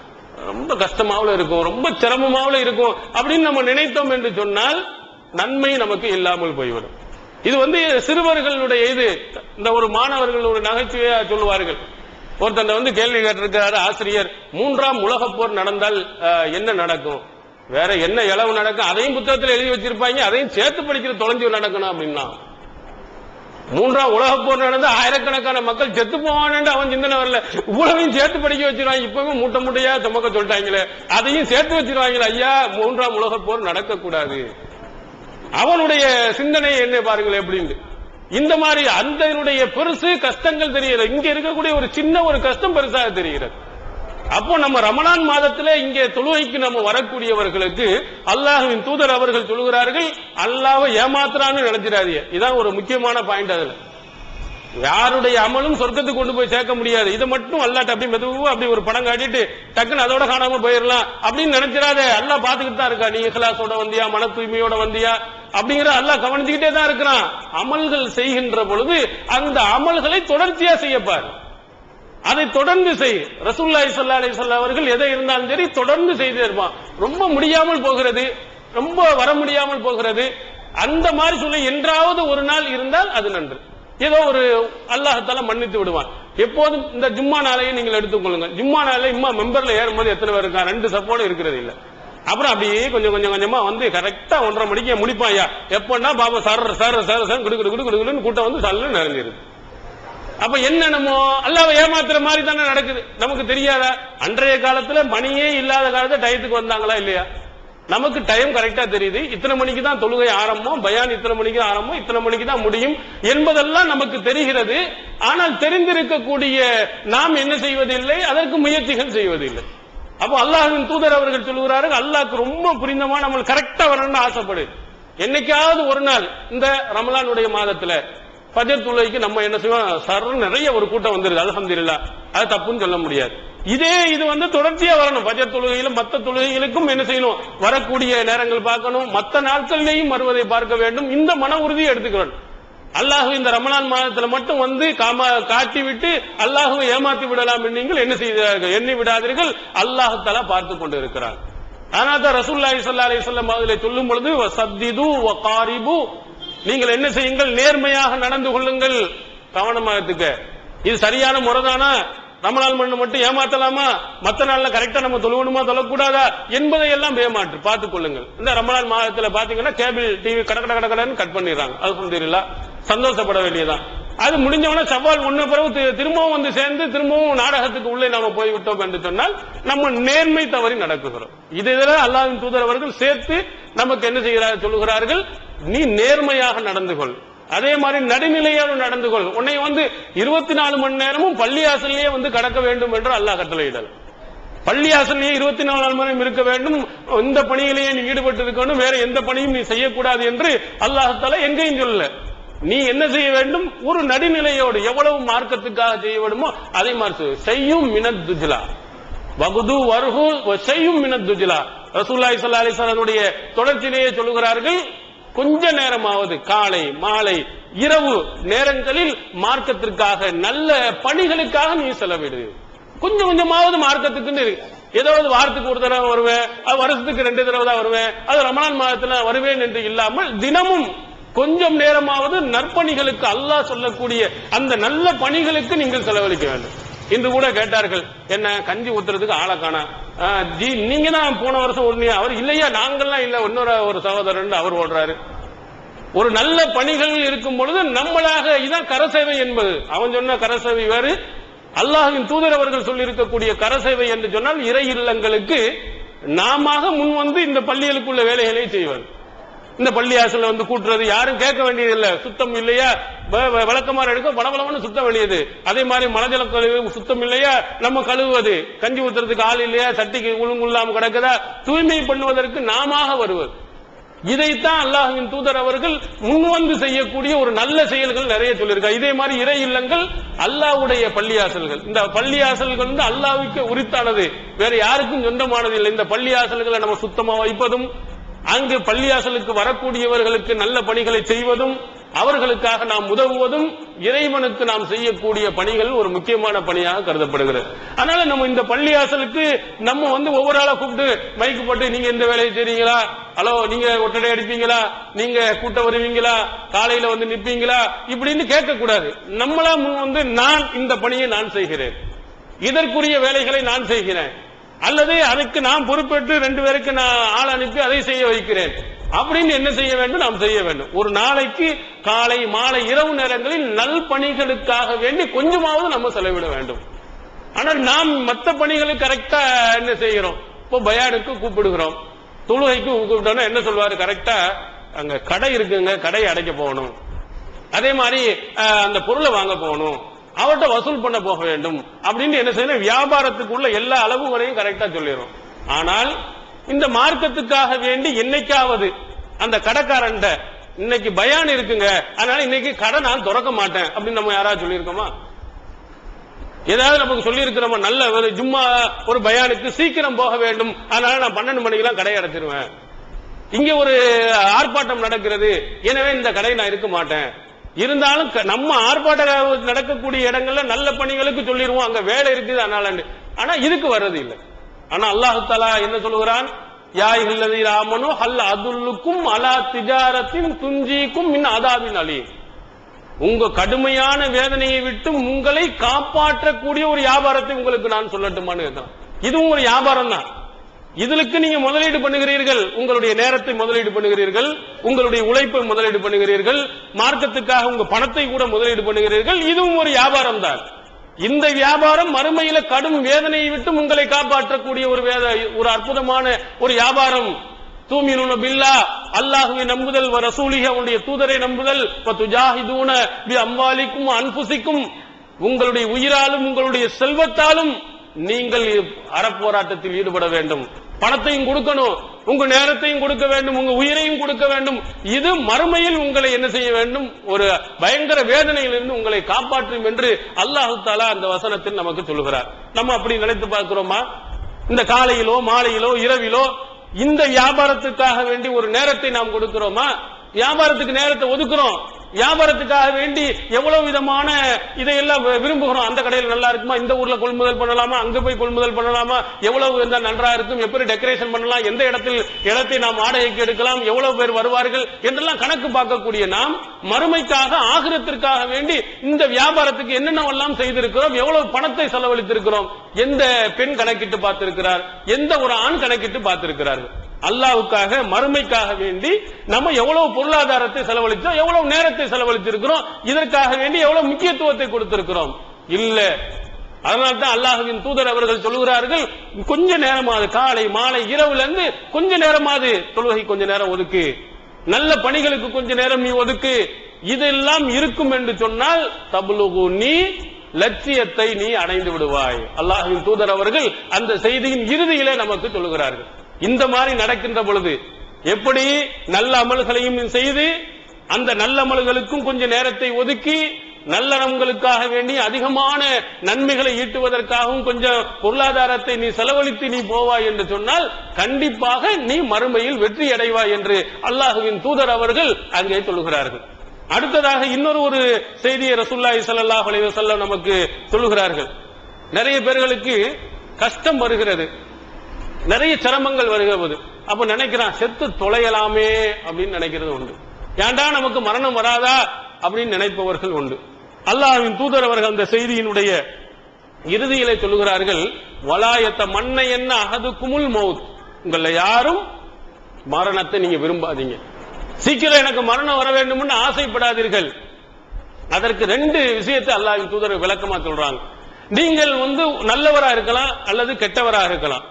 நீங்கள் நல்லவராக இருந்தாலும் அது நன்மையில் முடியலாம், கெட்டவராக இருந்தாலும் நன்மையில் முடியலாம். எப்படி அவர்கள் சொல்லுகிறார்கள், இம்மா முஹ்சினன், ஒன்று நல்லவராக இருக்கலாம், அப்படி இருந்தால் பல அல்லஹு யஸ்தாத கைரன், நீ இன்னும் கொஞ்சம் கூட காலங்கள் நீ வாழ்ந்தால் நன்மையை அதிகரித்துக் கொள்வதற்கு வாய்ப்பாக இருக்கும். கொஞ்சம் நல்லவனா நீ இருந்தீங்கன்னா இன்னும் ஒரு 4 ரக்காத்தை நீ தொழுவாய், 4 பேருக்கு தர்மம் செய்வாய், அதனால உனக்கு கூடுதல் நன்மையை பெற்றுக்கொண்டு அல்லாஹ்ட்ட போய் நீ சந்திக்கலாம். இல்ல இம்மா முஸீஅன், நீ என்ன செய்யலாம், சில நேரங்களில் கெட்டவனாக நீ இருந்திருப்பாய் என்று சொன்னால் அல்லாஹ் யஸ்தஅதிப, நீ பாவ மன்னிப்பு தேடுவதற்கு ஒரு வாய்ப்பாக அல்லாஹ் அமைத்து விடலாம். ரொம்ப கெட்டவனா இருக்கிறான், இப்ப ரொம்ப கெட்டவனாக இருக்கக்கூடியவன் கடைசி காலகட்டத்தில் அவனுடைய நிலைமை எப்படி வந்து விடலாம், யா அல்லாஹ் என்னுடைய பாவத்தை மன்னிச்சிருந்து நீ நினைத்தே என்று சொன்னா அல்லாஹ் மன்னித்து நீ சொர்க்கத்துக்கு கூட போயிடலாம். நல்லவனாய் இருந்தால் நன்மையை அதிகப்படுத்ததாக அல்லாஹ் ஆக்கலாம், கெட்டவனாய் இருந்தால் பாவ மன்னிப்பு தேடுவதற்கு வாய்ப்பாக ஆக்கலாம். அதனால உங்களில் யாரும் எவ்வளவு கஷ்டம் வந்தாலும் சிரமம் வந்தாலும் யா அல்லாஹ் என்ன செஞ்சிடாத, என்னை நாசமா என்னை உயிரை எடுத்துட்டு போயிரு, என்னுடைய உயிரை இல்லாமல் ஆக்கிரு, என்னை உலகத்தில் வாழ வைக்காதே அப்படின்னு யாருமே என்ன செய்தார்கள், கேட்டு விடாதீர்கள். நல்லவனாக இருந்தாலும் நன்மை அதிகப்படுத்தலாம், தீயவனாக இருந்தால் பாவ மன்னிப்பை நீங்கள் கேட்டு அதிலிருந்து திருந்தலாம் என்று ரசூலுல்லாஹி ஸல்லல்லாஹு அலைஹி வஸல்லம் சொன்னாங்க.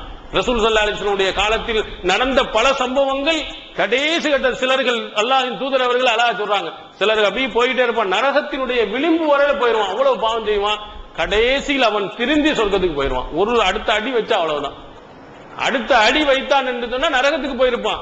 இதே பாரு ரசூலுல்லாஹி ஸல்லல்லாஹு அலைஹி வஸல்லம் தோழர்களை பற்றி அல்லாஹ் தஆலா சொல்லும் பொழுது, குன்தும் அலா ஷஃபா ஹுஃப்ரத்தின் மினன்னார், நீங்கள் நரகத்தினுடைய விளிம்பில் இருந்தீர்கள் என்று அல்லாஹ் தஆலா சொல்ல, விளிம்புல போய் இருந்த அவர்களை அல்லாஹ்வின் தூதர் அவர்கள் வந்து அவர்களை எல்லாம் காப்பாற்றி இருக்கிறாங்க. அவங்க நல்லறங்கள்ல தன்னுடைய பாவங்களை எல்லாம் மீட்டு என்ன செஞ்சிருக்கிறாங்க, வந்திருக்கிறாங்க. ஒருவர் அப்படித்தான் வர்றார், ரசூலுல்லாஹி ஸல்லல்லாஹு அலைஹி வஸல்லம் அவர்களிடத்தில் வந்து கேட்கிறார், இஸ்லாத்தையோட ஏற்கல. அப்ப கேட்கிறார், நான் முதல்ல இஸ்லாத்துக்கு ஏற்கவா அல்லது இந்த போர்க்களத்தில் வந்து நான் போராடி உங்களுக்காக நீ போராடவான்னு கேட்டார். அப்ப ரசூல் ஸல்லல்லாஹு அலைஹி வஸல்லம் சொன்னாங்க, முதல்ல இஸ்லாத்தை நீ ஏற்றுக்கொள். நீ இஸ்லாத்தை ஏற்றதுக்கு போய் போராட்டத்துக்கு போகணும். இஸ்லாத்தை ஏற்றாரு, உள்ள போய் உடனே போர்க்களத்தில் போனா செத்து போயிட்டாரு, அவ்வளவுதான், அவருடைய உயிர் போயிருச்சு. அப்ப அல்லாஹ் தஆலா அல்லாஹ்வின் தூதர் அவர்கள் சொன்னார்கள், அமீல கலீலா உஜிர கசீரா, ரொம்ப கம்மியாக அமல் செய்து நிறைய நன்மைகளை பெற்றுட்டு போயிட்டாருன்னா ஒண்ணுமே இல்ல. கடைசியில் ஒரு சுப்ஹானல்லாஹ் கூட அவர் சொல்லியிருப்பாரான்னு தெரியல. அல்லாஹ்வுக்காக வேண்டி தன்னுடைய உயிரை கொடுப்ப அந்த கடைசி நேரத்தில் ஒரு சின்னது கூட அவனை எங்கேயோ கொண்டு போய் சேர்த்து விடுகிறது. அப்ப ரசூலுல்லாஹி ஸல்லல்லாஹு அலைஹி வஸல்லம் இவருடைய ஒவ்வொரு செயல்களும் நம்மளுடைய இதுல நம் மனமாற்றங்களை ஏற்படுத்தி நம்மளை திருந்துவதற்கு நிறைய வாய்ப்புகள் இருப்பதன் காரணத்தினால் அல்லாஹ்வின் தூதர் அவர்கள் இந்த செய்தியில் கடைசியாக சொல்கிறார்கள், நீங்கள் எந்த நேரத்திலும் மரணத்தை விரும்பி விடாதீர்கள். நல்லவனா இருந்தா நன்மை கிடைக்கலாம், தீவனா இருந்தா திருந்துவதற்கு கூட வாய்ப்புகள் இருக்கு. நம்ம பெற்றோர்களா இருந்தாலும் கூட அவர்களை திருத்துவதற்கு, அவர்களை சீர்திருத்துவதற்கு, அவர்கள் நல்வழியில் கொண்டு செல்வதற்கு நிறைய வாய்ப்புகள் இருப்பதினால் அப்படி நடந்து கொள்ளுங்கள் என்று ரசூலுல்லாஹி ஸல்லல்லாஹு அலைஹி வஸல்லம் அவர்கள் சொல்லியிருக்கிறார். அப்ப இந்த செய்தியில அல்லாஹ்வின் தூதர் அவர்கள் நமக்கு சொன்ன முக்கியமான ஒரு செய்தி என்னன்னா, நம்முடைய அமல்கள் எவ்வளவுதான் செய்தாலும் அது வந்து சொர்க்கத்துக்கு கொண்டு போகும் அளவுக்கு கிடையாது. அல்லாஹ்வின் தூதர் அவர்களுடைய அமலும் கூட அது மாதிரி கிடைச்சது கிடையாது. அதனால் நாம் என்ன செய்ய வேண்டும், இறைவனுடைய அருளையும் கேட்டுக்கொண்டே இருக்கணும். யா அல்லாஹ், நீ என்னுடைய பாவங்களை மன்னித்து விடு, என்னால் அந்த அளவுக்கு செய்ய முடியல, என்னுடைய தவறுகளை நீ பொறுத்துக்கொள், என்னை சொர்க்கத்துக்கு அனுப்பிவிடு, என்னுடைய அமல்களினால் நான் சொர்க்கத்துக்கு போக முடியாது, ரொம்ப குறைவாக நான் செய்திருக்கிறேன் என்பதை அடிக்கடி அல்லாஹ்விடத்தில் கேட்டுக்கொள்ளணும்.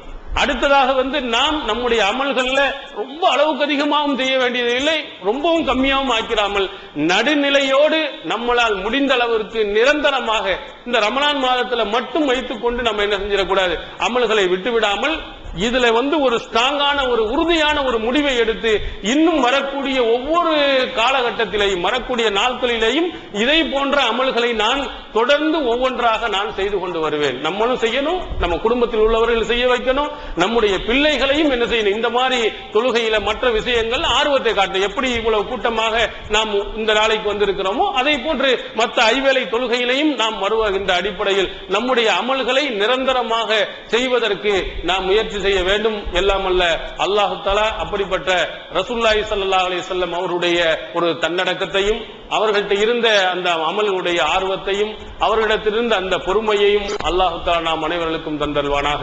வாஹிருதாவனா பிஸ்மில்லாஹிர் ரஹ்மானிர் ரஹீம். அஸ்ஸலாமு அலைக்கும் வரஹ்மத்துல்லாஹி வபரகாத்துஹு. எல்லாம் அல்ல அல்லாஹுவின் நல்லடியார்களே, எல்லாம் அல்ல அல்லாஹ் தஆலா இந்த மனித சமுதாயத்தை இவ்வுலகத்தில் பல்கி பெருகுவதற்காக ஒரு ஆணையும் ஒரு பெண்ணையும் படைத்து அதன் மூலமாக கோடிக்கணக்கான மனிதர்களை இந்த உலகத்தில் அல்லாஹ் தஆலா உலா வரச் செய்திருக்கிறார். அதுல ஒரு ஆணும் பெண்ணும் இந்த மனித சமுதாயத்தினுடைய உற்பத்திக்கு முக்கிய காரணமாக இருந்தாலும் ஒரு மனிதனுக்கு மிகவும் நெருக்கமான ஒரு உறவுள்ளவளாக பெற்றோர்களில் அல்லாஹ்வின் தூதர் யாரை சொல்லியிருக்கிறார் என்று சொன்னால் பெற்ற தாயை குறிப்பிட்டிருக்கிறார்கள். மனிதன் உருவாவதற்கு, ஒரு பிள்ளை உருவாகுவதற்கு ஆணும் காரணமாக இருக்கிறான், பெண்ணும் காரணமாக இருக்கிறாள். ஆனால் அதிலே அதிகமான சிரமங்களுக்கும் கஷ்டங்களுக்கும் உள்ளாகியவள் யார் என்றால் பெண் என்பதின் காரணத்தினால் அல்லாஹ்வின் தூதர் அவர்கள் அந்த பெண்ணுக்கு அதிகமான முக்கியத்துவத்தை கொடுத்திருக்கிறார்கள். திருமறை குர்ஆன் கூட சொல்லி காட்டுகிறது, ஹமல்துஹு உம்முஹு வஹ்னன் அலா வஹ்னின், இந்த பிள்ளையை, இந்த கருவை கஷ்டத்துக்கு மேல் கஷ்டப்பட்டு அவள் சுமந்திருக்கிறாள் என்றும் அல்லாஹ் தஆலா சொல்கிறார். நபிகள் பெருமானார் அவர்களிடத்தில் கேட்கப்படுகிறது, மன் அஹக்கு பிஹுஸ்னி ஸஹாபதி, தோழமை கொள்வதற்கு மிகவும் தகுதி படைத்த ஒரு யார் அப்படின்னு அல்லாஹ்வின் தூதர் அவர்களிடத்தில் கேட்கும் போது ரசூலுல்லாஹி ஸல்லல்லாஹு அலைஹி வஸல்லம் அவர்கள் சொன்னார்கள், உம்முக, உன்னுடைய தாய் தான் நீ ரொம்ப அன்பும் பாசத்தையும் காட்டுவதற்கு தகுதியானவரில் முதலிடம் என்று சொன்னார்கள். அப்ப இரண்டாவதாக கேட்கிறார்கள், அதுக்கடுத்து சும்மா யார் என்று கேட்கும் பொழுது அடுத்தும் சொல்லுகிறார்கள் உம்முக்க, உன்னுடைய தாய் தான் என்கிறார். மூணாவது தடவையும் கேட்கும் போது ரசூலுல்லாஹி ஸல்லல்லாஹு அலைஹி வஸல்லம் தாய் என்றுதான் சொல்கிறார். அப்ப ஒரு பெற்ற தாய் இருக்கிறாலே எல்லா விஷயத்திலேயும் நம்முடைய அன்பையும் பாசத்தையும் காட்டுவதற்கு மிகவும் தகுதியானவளாக அவளை அல்லாஹ்வின் தூதர் அவர்கள் சொல்லி இருக்கிறார்கள். அதே மாதிரி அந்த தாயும் தன்னுடைய பிள்ளையின் மீது அளவு கடந்த அன்பையும் பாசத்தையும் சொல்லுவதை நாம் பார்க்கிறோம். நம்முடைய பிள்ளை சிறு வயதாக இருக்கின்ற பொழுது என்ன தப்பு செய்திருந்தாலும் சரிதான், அந்த தப்பையும் மறைக்கின்ற அடிப்படையில் அந்த குழந்தைகளுக்கு சாதகமாக சண்டையிட்டு போவதையும் நம்முடைய தாய்மார்களை நாம் பார்க்கலாம்.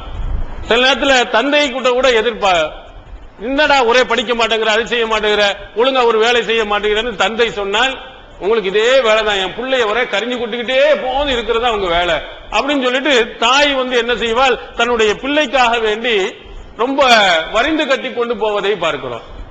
அது சில நல்ல விவரமான தாயாக இருந்தால், அந்த கணவனை விட புத்திசாலியாக இருந்தால், அதற்கு தகுந்த மாதிரி பதில்களை சொல்லி தன்னுடைய பிள்ளையை அரவணைப்பதையும் அந்த பிள்ளைக்கு ஆறுதலாக இருப்பதையும் நாம் பார்க்கலாம்.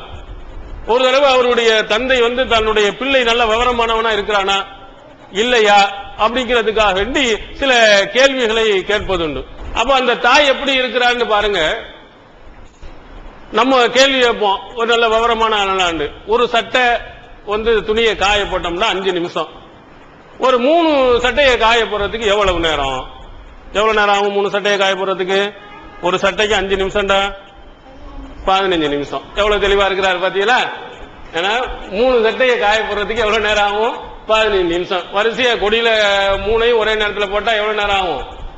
5 நிமிஷம் தான். இந்த மாதிரி விவரமா இருக்கிறானா அப்படின்னு சொன்ன உடனே நம்ம சொல்லுவோம், மூதை என்னடா படிச்சுட்டு வந்திருக்கிற, ஒரு அறிவு இல்லையா அப்படின்னு வாப்பா திட்டின உடனே இதே மாதிரி ஒரு கேள்வியை கேட்டிருக்கிறாங்க.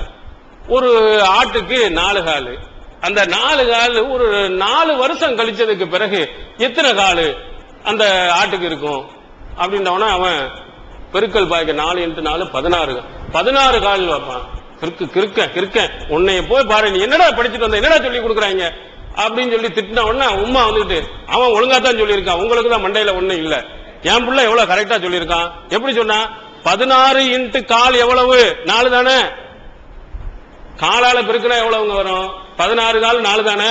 என் புள்ள கரெக்டா தான் சொல்லி இருக்கிறான், உங்களுக்கு தான் விவரம் இல்ல. அவன் எந்த அளவுல சொன்னானோ. இந்த தாய் என்ன செய்கிறாள், தன்னுடைய பிள்ளைக்கு ஆதரவாக அப்படி அறிவா பேசியும் தன்னுடைய பிள்ளையை அரவணைக்க கூடியவர்கள் நிறைய பேர்கள் இருக்கிறாங்க. சில ஆளுக்கு விவரம் கட்டு போய் பேசுற ஆளுகளும் இருக்கிறாங்க. ஒரு பிள்ளை போட்டு அடின்னு அடிச்சிட்டு இருக்கிறா.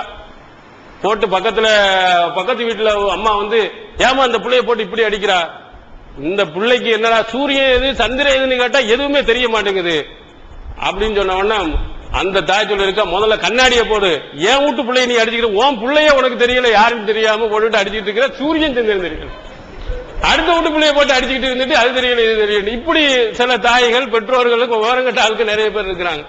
இப்படி ஆட்கள் இருந்தாலும் காக்கைக்கும் தன் குஞ்சு பொன் குஞ்சுங்க மாதிரி சொல்ற மாதிரி எவ்வளவு மக்கா இருந்தாலும் சரி, எவ்வளவு இதா இருந்தாலும் தன் பிள்ளை மேல அளவு கடந்த பாசத்தையும் அன்பையும் செலுத்தக்கூடியவர்கள் நிறைய பேர்கள். ஆனால் அந்த பாசம் எங்க இடிக்கிறது என்றால் தௌஹீத் வட்டாரங்களில் நமக்கு நிறைய இடையூறுகளையும் சிக்கலையும் கொண்டு வரும். அவ்வளவு பாசத்தையும் அன்பையும் செலுத்தக்கூடிய தாய் தௌஹீதில் இணைகின்ற பொழுது மட்டும் பெரிய ராட்சசியா மாறுகிறார். ஒரு தௌஹீத் திருமணம் என்று சொல்லிவிட்டால் மட்டும் அதற்கு எதிராக மாறிவிடுகிறார். ஆனா சின்ன பிள்ளையில ஒரு கொசு கடிப்பதை கூட பொறுத்துக் கொள்ளாத ஒரு தாய் தௌஹீதின் அடிப்படையில் தன்னுடைய பிள்ளை வளர்கிறான் என்று சொன்னால் அதை ஜீரணிக்க முடியவில்லை. அந்த விவரம் அவர்களுக்கு பத்தாதவர்களாக, தௌஹீதை அவர்கள் புரியாதவர்களாகத்தான் நிறைய பெற்றோர்கள் இன்று இருப்பதை பார்க்கிறோம். எத்தனை பேர்கள் இந்த பக்கத்துல கூட கொஞ்ச நாளைக்கு முன்னாடி சங்கரன் கோயில் ஒரு ஊர்ல ஒரு தௌஹீது சார் ஒரு 18 வயசு தான் இருக்கும், மேலப்பாளையத்துக்கு ஓடி வந்துட்டாரு. என்னடா அப்படின்னு சொன்னா வீட்டுக்கு உமா வாப்பாக்கும் அவருக்கும் சண்டை. அவ வாப்பா பள்ளியாசல்ல ஒரு கடையை வாடகைக்கு எடுத்திருக்கிறானா. அவன் என்ன செய்வான், இந்த எப்பண்டா இந்த தௌஹீத அம்முக்குறதுக்கு எந்த சந்தர்ப்பம் கிடைக்குன்னு பாத்துக்கிட்டே இருக்கான் முத்தவள்ளிகள்லாம். அப்ப என்ன செய்யணும், அவருக்கு வாடகைக்கு இடத்தை கொடுத்துட்டா ஒன்னும் பிரச்சனை இல்லை. ஆனா உன் மகன் தௌஹீதுல இருக்கிறான், அவன் இருந்தானா உனக்கு வாடகை கிடையாது, உனக்கு இடம் கொடுக்க மாட்டான், உன் பிள்ளைய முதல்ல சொல்லி வைன உடனே சரியான கோபம் வாப்பா திட்டுறாரு. அங்க என்னடா அறிவு விட்டவன, உன்னால பாரு எனக்கு வியாபாரம் தொழில் எல்லாம் பாதிக்கிறே, நீ ஒழுங்கா இருந்தா சுன்னத்துல் ஜமாத்துல இரு, இல்லன்னா நீ ஓடிய பேரு, நீங்க இருக்க வேணாம், என் பிள்ளை வேணா, நீ கிடையாது. உடனே எனக்கு என் பிள்ளை வேண்டியது இல்லை, என் தந்தை வேண்டியதில்லை, என் தாய் வேண்டவில்லை, எனக்கு தௌஹீத் தான் தேவைன்னு சொல்லிட்டு ஓடி வந்தவர்கள் உண்டு. அவன் என்ன அப்படி போய் செஞ்சுட்டான்? ஒரு தண்ணி அடிச்சுட்டானா, அல்லது சாராயத்தை குடிச்சிட்டு வந்துட்டானா, பீடி அடிச்சுக்கிட்டானா, சினிமா தியேட்டருக்கு போயிடானா? குர்ஆன் ஹதீஸின் படி நடக்க வேண்டும் என்று அதன்படி நடக்கணும், தௌஹீதுல உறுதியா இருக்கணும், ரசூல் ஸல்லல்லாஹு அலைஹி வஸல்லம் மாதிரி தொழுவணும் அப்படின்னு சொன்னா அந்த பெற்றோர்களுக்கு என்ன செய்வதில்லை, புரிவதில்லை. தன்னுடைய கடும் கோபத்தையும் எப்படியெல்லாம் அவனை மாற்றலாம் என்பதற்கு என்னென்ன வழிகள் இருக்கோ அத்தனையும் கையாளுவதை இன்று பார்க்கிறோம். இந்த மாதிரி இது இன்றைய காலத்தில் இல்ல, அன்றைய காலத்தில் இருந்து இது வாழையடி வாழையாக அப்படியே தொடர்ந்து வந்திருக்கு இந்த எதிர்ப்புகள். அதுல நபிகள் பெருமானா ஸல்லல்லாஹு அலைஹி வஸல்லம் அவருடைய காலத்தில் ஆரம்ப காலத்தில் தௌஹீதை ஏற்றுக்கொண்ட ஒரு நபி தோழர் சாத் இப்னு அபி வக்காஸ் ரலியல்லாஹு அன்ஹு, அவருடைய வாழ்க்கையிலும் இதே மாதிரி ஒரு பயங்கர நிகழ்ச்சிகள் நடந்திருக்குது. அவர்கள் மெய்சிலிருக்க வைக்கின்ற அடிப்படையில் தன்னுடைய கொள்கையில் மிகப்பெரிய உறுதியாளர்களாகவும் அவர்கள் தேர்ந்தெடுக்கிறாங்க. இந்த சாத் இப்னு அபி வக்காஸ் ரலியல்லாஹு அன்ஹு அவர்களை பற்றியும் சில குறிப்புகளை நீங்கள் தெரிந்திருக்க வேண்டும். சாத் இப்னு அபி வக்காஸ், இந்த சாத் தான் அவருடைய பெயர். அவருடைய வாப்பா பல்ல ரெண்டு விதமாகவும் அறிவிப்பார்கள். இங்க ஹதீஸை படித்தீர்கள், என்ன சாத் இப்னு மாலிக் இப்னு உஹைப் அப்படின்னு சொல்லுவாங்க. சாத் பின் மாலிக் பின் உஹைப் அப்படின்னு சொல்லிட்டு அவருடைய தந்தையினுடைய முழு பெயர். இதே மாதிரி இன்னொரு நபி தோழர் இருக்கிறார், சாத் இப்னு மாலிக் பின் சினான் அப்படின்னு. ரெண்டு பேரையும் பாத்தீங்கன்னா ரெண்டு லைன் வரை கரெக்டா இருக்கும், சாத் பின் மாலிக் வரையிலும் கரெக்டா இருக்கும். இப்னு உஹைப்னு சொன்னோம்னா சாத் இப்னு அபி வக்காஸ், இப்னு சினான் அப்படின்னு நம்ம சொல்லிட்டோம்னா அபூ சயீதுல் குத்ரி ரலியல்லாஹு அன்ஹு அவர்கள். அபூ சயீதுல் குத்ரி அவருடைய உண்மையான பேரு சாத் தான். ஆனா அவர் பெயர்கள் அபூ சயீதுல் குத்ரி என்றே பிரபலியமாக ஆகிவிட்டது. இதே மாதிரி சாத் இப்னு அபி வக்காஸ் என்றே பிரபலியமாகிவிட்டது. அவருடைய கரெக்டான பேரை நீங்க வரலாற்று நூல்களில் நீங்கள் பார்த்தீர்கள் என்று சொன்னால் சாத் இப்னு மாலிக் இப்னு உஹைப் என்பதுதான் அவருடைய பெயர். இந்த நபி தோழர் ஆரம்ப காலகட்டத்திலேயே இஸ்லாத்தை தழுவியவர். சஹீஹ் புகாரியில் நீங்கள் பார்க்கலாம், அவர்களே சொல்லுகிறார்கள், நான் இஸ்லாத்தை ஏற்று மா அஸ்லம அஹதுன் இல்லா ஃபில் யௌமி அல்லதி அஸ்லம்து ஃபீஹி. சஹீஹ் புகாரி 3727வது செய்தியாக பதிவு செய்யப்பட்டிருக்கிறது. நான் இஸ்லாத்தை ஏற்றுக்கொண்ட நாளையில் வேறு யாருமே இஸ்லாத்தை ஏற்றுக்கொண்டதில்லை. எந்த அளவுக்குன்னா வழக்கது மக்கஸ்து சபா ஐயாமின் 7 நாட்கள் நான் தங்கியிருந்தேன். அப்போது இன்னில் அசூர்சுல் இஸ்லாம், இஸ்லாத்தின் 3இல் ஒரு பகுதியாக நான் இருந்தேன். 3இல் ஒரு பகுதினா மொத்தமே 3 பேர் தான், அதுல நான் ஒரு ஆள். டோட்டல் இஸ்லாத்துல நான் ஒரு ஆள்னா 3ல ஒரு பகுதி மாதிரி மொத்தம் 3 நபர்கள் தான். அவர் கருதி இருப்பது ஹதீஜா நாயகி, அபூபக்கர் அவர்களும் இஸ்லாத்தை தழுவி 3ஆவதாக நான் என்ன எண்ணுகிறார்கள். ஆனால் இவர்கள் அல்லாதவர்களும் இஸ்லாத்தை தழுவி வந்திருக்கிறாங்க. அலி ரலியல்லாஹு அன்ஹு அவர்கள் இருந்திருக்காங்க. இவருடைய பார்வையில் மொத்தத்தில் என்னுடைய கண் பார்வைக்கு தெரிந்ததே மொத்தம் 3 பேர் தான் இஸ்லாத்தை தழுவி இருந்தாங்க. அதுல 3வது நபராக நான் இருந்திருக்கிறேன் என்று சாத் பின் அபி வக்காஸ் ரலியல்லாஹு அன்ஹு அவர்கள் சொல்றாங்க. ஆரம்ப காலகட்டத்தில் முதலாவதாக இஸ்லாத்தை தழுவியவர்கள் இந்த சாத் பின் அபி வக்காஸ் ரலியல்லாஹு அன்ஹு அவர்களும் ரொம்ப முக்கியமானவர்களாக திகழ்ந்திருக்கிறாங்க. இதை இஸ்லாத்தை அவர்கள் தழுவியவுடன் என்னது கடும் எதிர்ப்பு அலைகள் வருகிறது. எங்கேருந்து வருகிறதுன்னா அவங்க தாயிட்டே தான் வருது. இஸ்லாத்துக்கு நீ போகக்கூடாது. அவங்க கொஞ்சம் விவரமான தாய். எப்படி விவரமான நம்ம தன்னுடைய பிள்ளைக்கு சாதகமா எப்படி 16 இன்ட்டு காலும் 8 தான் அப்படிங்கிற 4 தான் அப்படின்னு எப்படி சொன்னார்களோ அதே மாதிரி இந்த தாயும் கொஞ்சம் விவரமாக. ஆனா விவரம் என்று சொன்னால் உண்மையான தௌஹீதை புரிவதில் விவரம் இல்லை. அவனை மடக்குவதற்கு ஏதாவது செய்வதற்கு எந்த மாதிரி எல்லாம் சொன்னால் அவனை பிடிச்சு இழுத்து வைக்கலாம்ங்கிறதுக்காக வேண்டி தெரிந்த ஒரு தாய் அவர்கள். அவங்க சொல்லுகிறார்கள், ஹலபத் உம்மு சாத், சாத் ரலியல்லாஹுடைய தாய் சத்தியம், சஹீஹ் முஸ்லிமில் பதிவு செய்யப்பட்டிருக்கிறது, அல்லாஹ் து கல்லிமஹு அபதா, ஒருபோதும் அவனோடு நான் பேசவே மாட்டேன். நீ என்ன ஓரிரை கொள்கை தௌஹீதுக்கு போயிட்டியா, உன்னோட இனிமே பேச்சு என்பது கிடையாது. எதுவரை ஹத்தா யக்ஃபுர பிதீனிஹி, அவருடைய மார்க்கம் இந்த இஸ்லாத்தை அவர் மறுக்கின்ற வரையிலே, வலா தஅக்குல வலா தஷ்ரப, இனிமே நான் என்ன செய்ய, சாப்பிடவும் மாட்டேன் குடிக்கவும் மாட்டேன் அப்படின்னு சொல்லிட்டு தன்னுடைய மகன்கிட்ட ஒரு தூண்டி போட்டு அப்படி பிடிச்சு இழுக்கிறாங்க. அன்னல்லாஹ வஸ்ஸாக பி வாலிதைக வ அனம்முக வ நஅமுருக பிஹாதா, நீ என்னட்ட சொல்லியிருக்க பெற்றோர்களுக்கெல்லாம் நல்ல மாதிரி நடக்கணும்னு அல்லாஹ்வே சொன்னதா நீ சொன்னியா இல்லையா? இப்போ நான் உனக்கு என்ன செய்யறேன், கட்டளை எடுக்கிறேன், அந்த மார்க்கத்தை விட்டு வந்துரு. எப்படி அல்லாஹ் என்ன சொல்லுகிறான்? நீ என்ன செய்யணும், உன்னுடைய பெற்றோர்களுக்கு சாதகமாக நீ நடக்கணும், பெற்றோருடைய சொல்படி நடக்க வேண்டும் அப்படின்னு சொன்னதா நீ தானே சொல்ற. நான் உன் தாய் தானே, விட்டுட்டு முடியாது. எப்படி இதே மாதிரி நிறைய ஒரு சகோதரர் நம்ம மதரசா பாடம் நடத்தும் போது ஒருத்தன் பிட்டு அடிச்சாச்சு, பிடிச்சாச்சு, ஆளை பக்கத்துல கேட்டு எழுதிட்டு இருந்தான், பிடிச்சி ஆளை பிடிச்சி வச்சாச்சு. அப்படி வீட்டுல புகாரை கூப்பிட்டு, அவரு தௌஹீதுல ரொம்ப பிடிப்பான ஆள், தௌஹீதுல ரொம்ப உறுதியான ஆள், அவர்கிட்ட போய் பாருங்க உங்க பையனை பத்தியல பக்கத்து ஆள்கிட்ட கேட்டு எழுதியிருக்கிறான். அவரு ரொம்ப வேகமா என்னங்க நீங்க குர்ஆன் ஹதீஸ் படி நடக்கிறாளா, என்ன குர்ஆன் ஹதீஸ் படி நடந்த என் பிள்ளைய இதை செஞ்சுட்டான் அதை செஞ்சுட்டான்னு சொல்லிட்டு கடுமையா ஏசுனீங்களா திட்டினீங்களா, என்னது என்னங்க அப்படி குர்ஆன் ஹதீஸ் படி நடந்துட்டான். அல்லாஹ் என்ன சொன்னா, பசுவாலு அகல திக்ரி இன் குன்தும் லா தஅலமூன், நீங்கள் தெரியாதவர்களாக இருந்தால் தெரிந்தவரிடத்தில் கேட்டு சொல்லுங்கள். அல்லாஹ் சொல்றான், அவனுக்கு தெரிஞ்சதே கேட்டான், தெரியல என் புள்ள பக்கத்துல உள்ள கேட்டு எழுதிட்டான், இது என்ன பெரிய தப்பு. இந்த கேள்விக்கு என்ன பதில் சொல்றது? நம்ம அல்லாஹ் இருக்குதான் சொல்றானா, தெரிந்தவரிடத்தில் கேளுங்கள் என்று சொன்னால் பரீட்சையில எழுதும்போது தெரியாத கொஸ்டின் பக்கத்துல எல்லாம் கேட்டு எழுதி இதான் தௌஹீது இதான் குர்ஆன் ஹதீஸ்னு சொல்ல முடியுமா? இதே மாதிரிதான் உம்மா என்ன செய்யறாங்க, இப்படி கேட்கிறாங்க. உன்னுடைய கடவுள் தான் உன்னுடைய இறைவன் தான் சொல்ற, தாய்க்கு கட்டுப்படு, உடனே கட்டுப்படு, எனக்கு நீ கட்டுப்படணும், என் சொல்லபடிதான் நீ கேட்கணும், அல்லாஹ்வை நீ மறுத்துரு, இந்த ஓரிரை கொள்கையை மறுத்துட்டு இந்த பக்கம் வா அப்படின்னு சொன்னாங்க. ஆனா அவருடைய சூட்சமத்தை விளங்கிய அவருக்கு விற்கவும் முடியலை கக்கவும் முடியலை. யாரால? சாத் பின் அபி வக்காஸ் ரலியல்லாஹு அன்ஹு அவர்கள். ஆனாலும் ஓரிரை கொள்கை தௌஹீதுல இருக்கக்கூடிய இந்த கொள்கையை விட்டுட்டு போறதா இது ஒரு சும்மா மிரட்டல் தான். நம்ம தாய்மார்கள் அப்படித்தான் சொல்லுவாங்க, இல்லன்னா என்னடா நீ பேசாதடா போவாதடா அப்படின்னு சொல்லிட்டு இருந்துட்டு அப்புறமால பேசிக்கிடுவாங்க, அவனை கொஞ்சம் அப்படி கீழே இறக்கி வைக்கிறதுக்காக வேண்டி. நீங்க நிறைய பார்க்கலாம், அந்த கல்யாண டயத்துல வந்துருச்சுன்னு சொன்னா தௌஹீத் படி உறுதியா இருக்குன்னு வேகமா பேசுறவன் அப்படியே கொஞ்சம் கொஞ்சமா இறங்கிடுவான். என்ன எங்க உம்மா திட்டுறாங்க, என்னடா சொன்னாங்கன்னா அவங்கள என்ன செஞ்ச, அவங்க உம்மா என்ன பேச மாட்டேன் போக மாட்டேன், என்னம்மா நீ நான் இது மட்டும் நடக்கிறேன், சரி ஒரே ஒரு மாலையை மட்டும் போட்டுக்கடா அப்படின்னு சொல்லிட்டு மெதுவா விடுறது.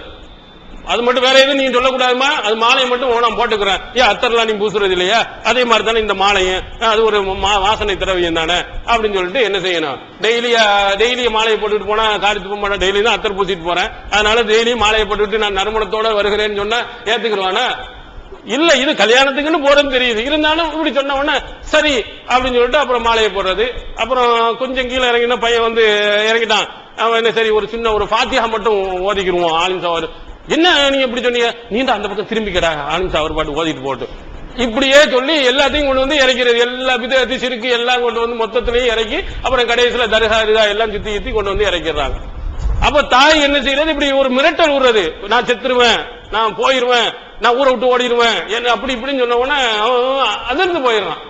அதிர்ந்து போனா இந்த தாயும் அந்த மாதிரி மிரட்டலா அப்படின்னு சொன்னா உண்மையில கிடையாது. கண்டிப்பா அந்த மாதிரி உறுதி எதுல, சிறுக்குல அதுல உறுதியாக இருந்து ஹத்தா உசி அலைஹா மினல் ஜஹதி, சாப்பிடாம குடிக்காம 3 நாள் இருந்து அப்படியே மயக்கப்பட்டு விழுந்துட்டாங்க. உண்மையிலேயே சாப்பிடல, உண்மையிலேயே குடிக்கல. ஆனால் சாத் பின் அபி வக்காஸ் ரலியல்லாஹு அன்ஹு அவர்கள் இந்த மிரட்டலுக்கு அவர்கள் என்ன செய்யவில்லை, பயப்படல. என்னையை விட உன்னையை விட இந்த உலகத்தை விட படைத்த ஒருவன் எனக்கு மேலானவன், அவ்வளவு தன்னுடைய தாயை எதற்கு முன்னால் இருந்து பசியோடு கதறுகிறார்கள், மயக்கப்பட்டு விழுகிறார்கள், ஒன்றும் செய்ய முடியாத மாதிரி தவிக்கிறார்கள். ஆனா சாத் பின் அபி வக்காஸ் ரலியல்லாஹு அன்ஹு அவர்கள் இவர்களுடைய இந்த இதற்கெல்லாம் மயங்கி ஓரிரை கொள்கையை விட்டு விலகி வரல.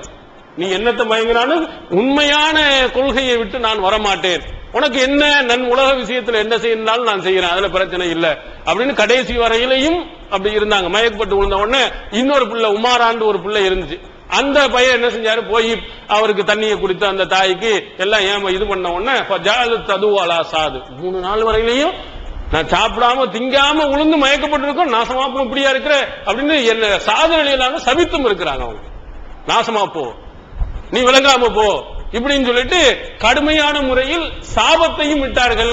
ஆனால் சாத் ரலியல்லாஹு அன்ஹு அவர்கள் அதுக்கெல்லாம் மயங்கல.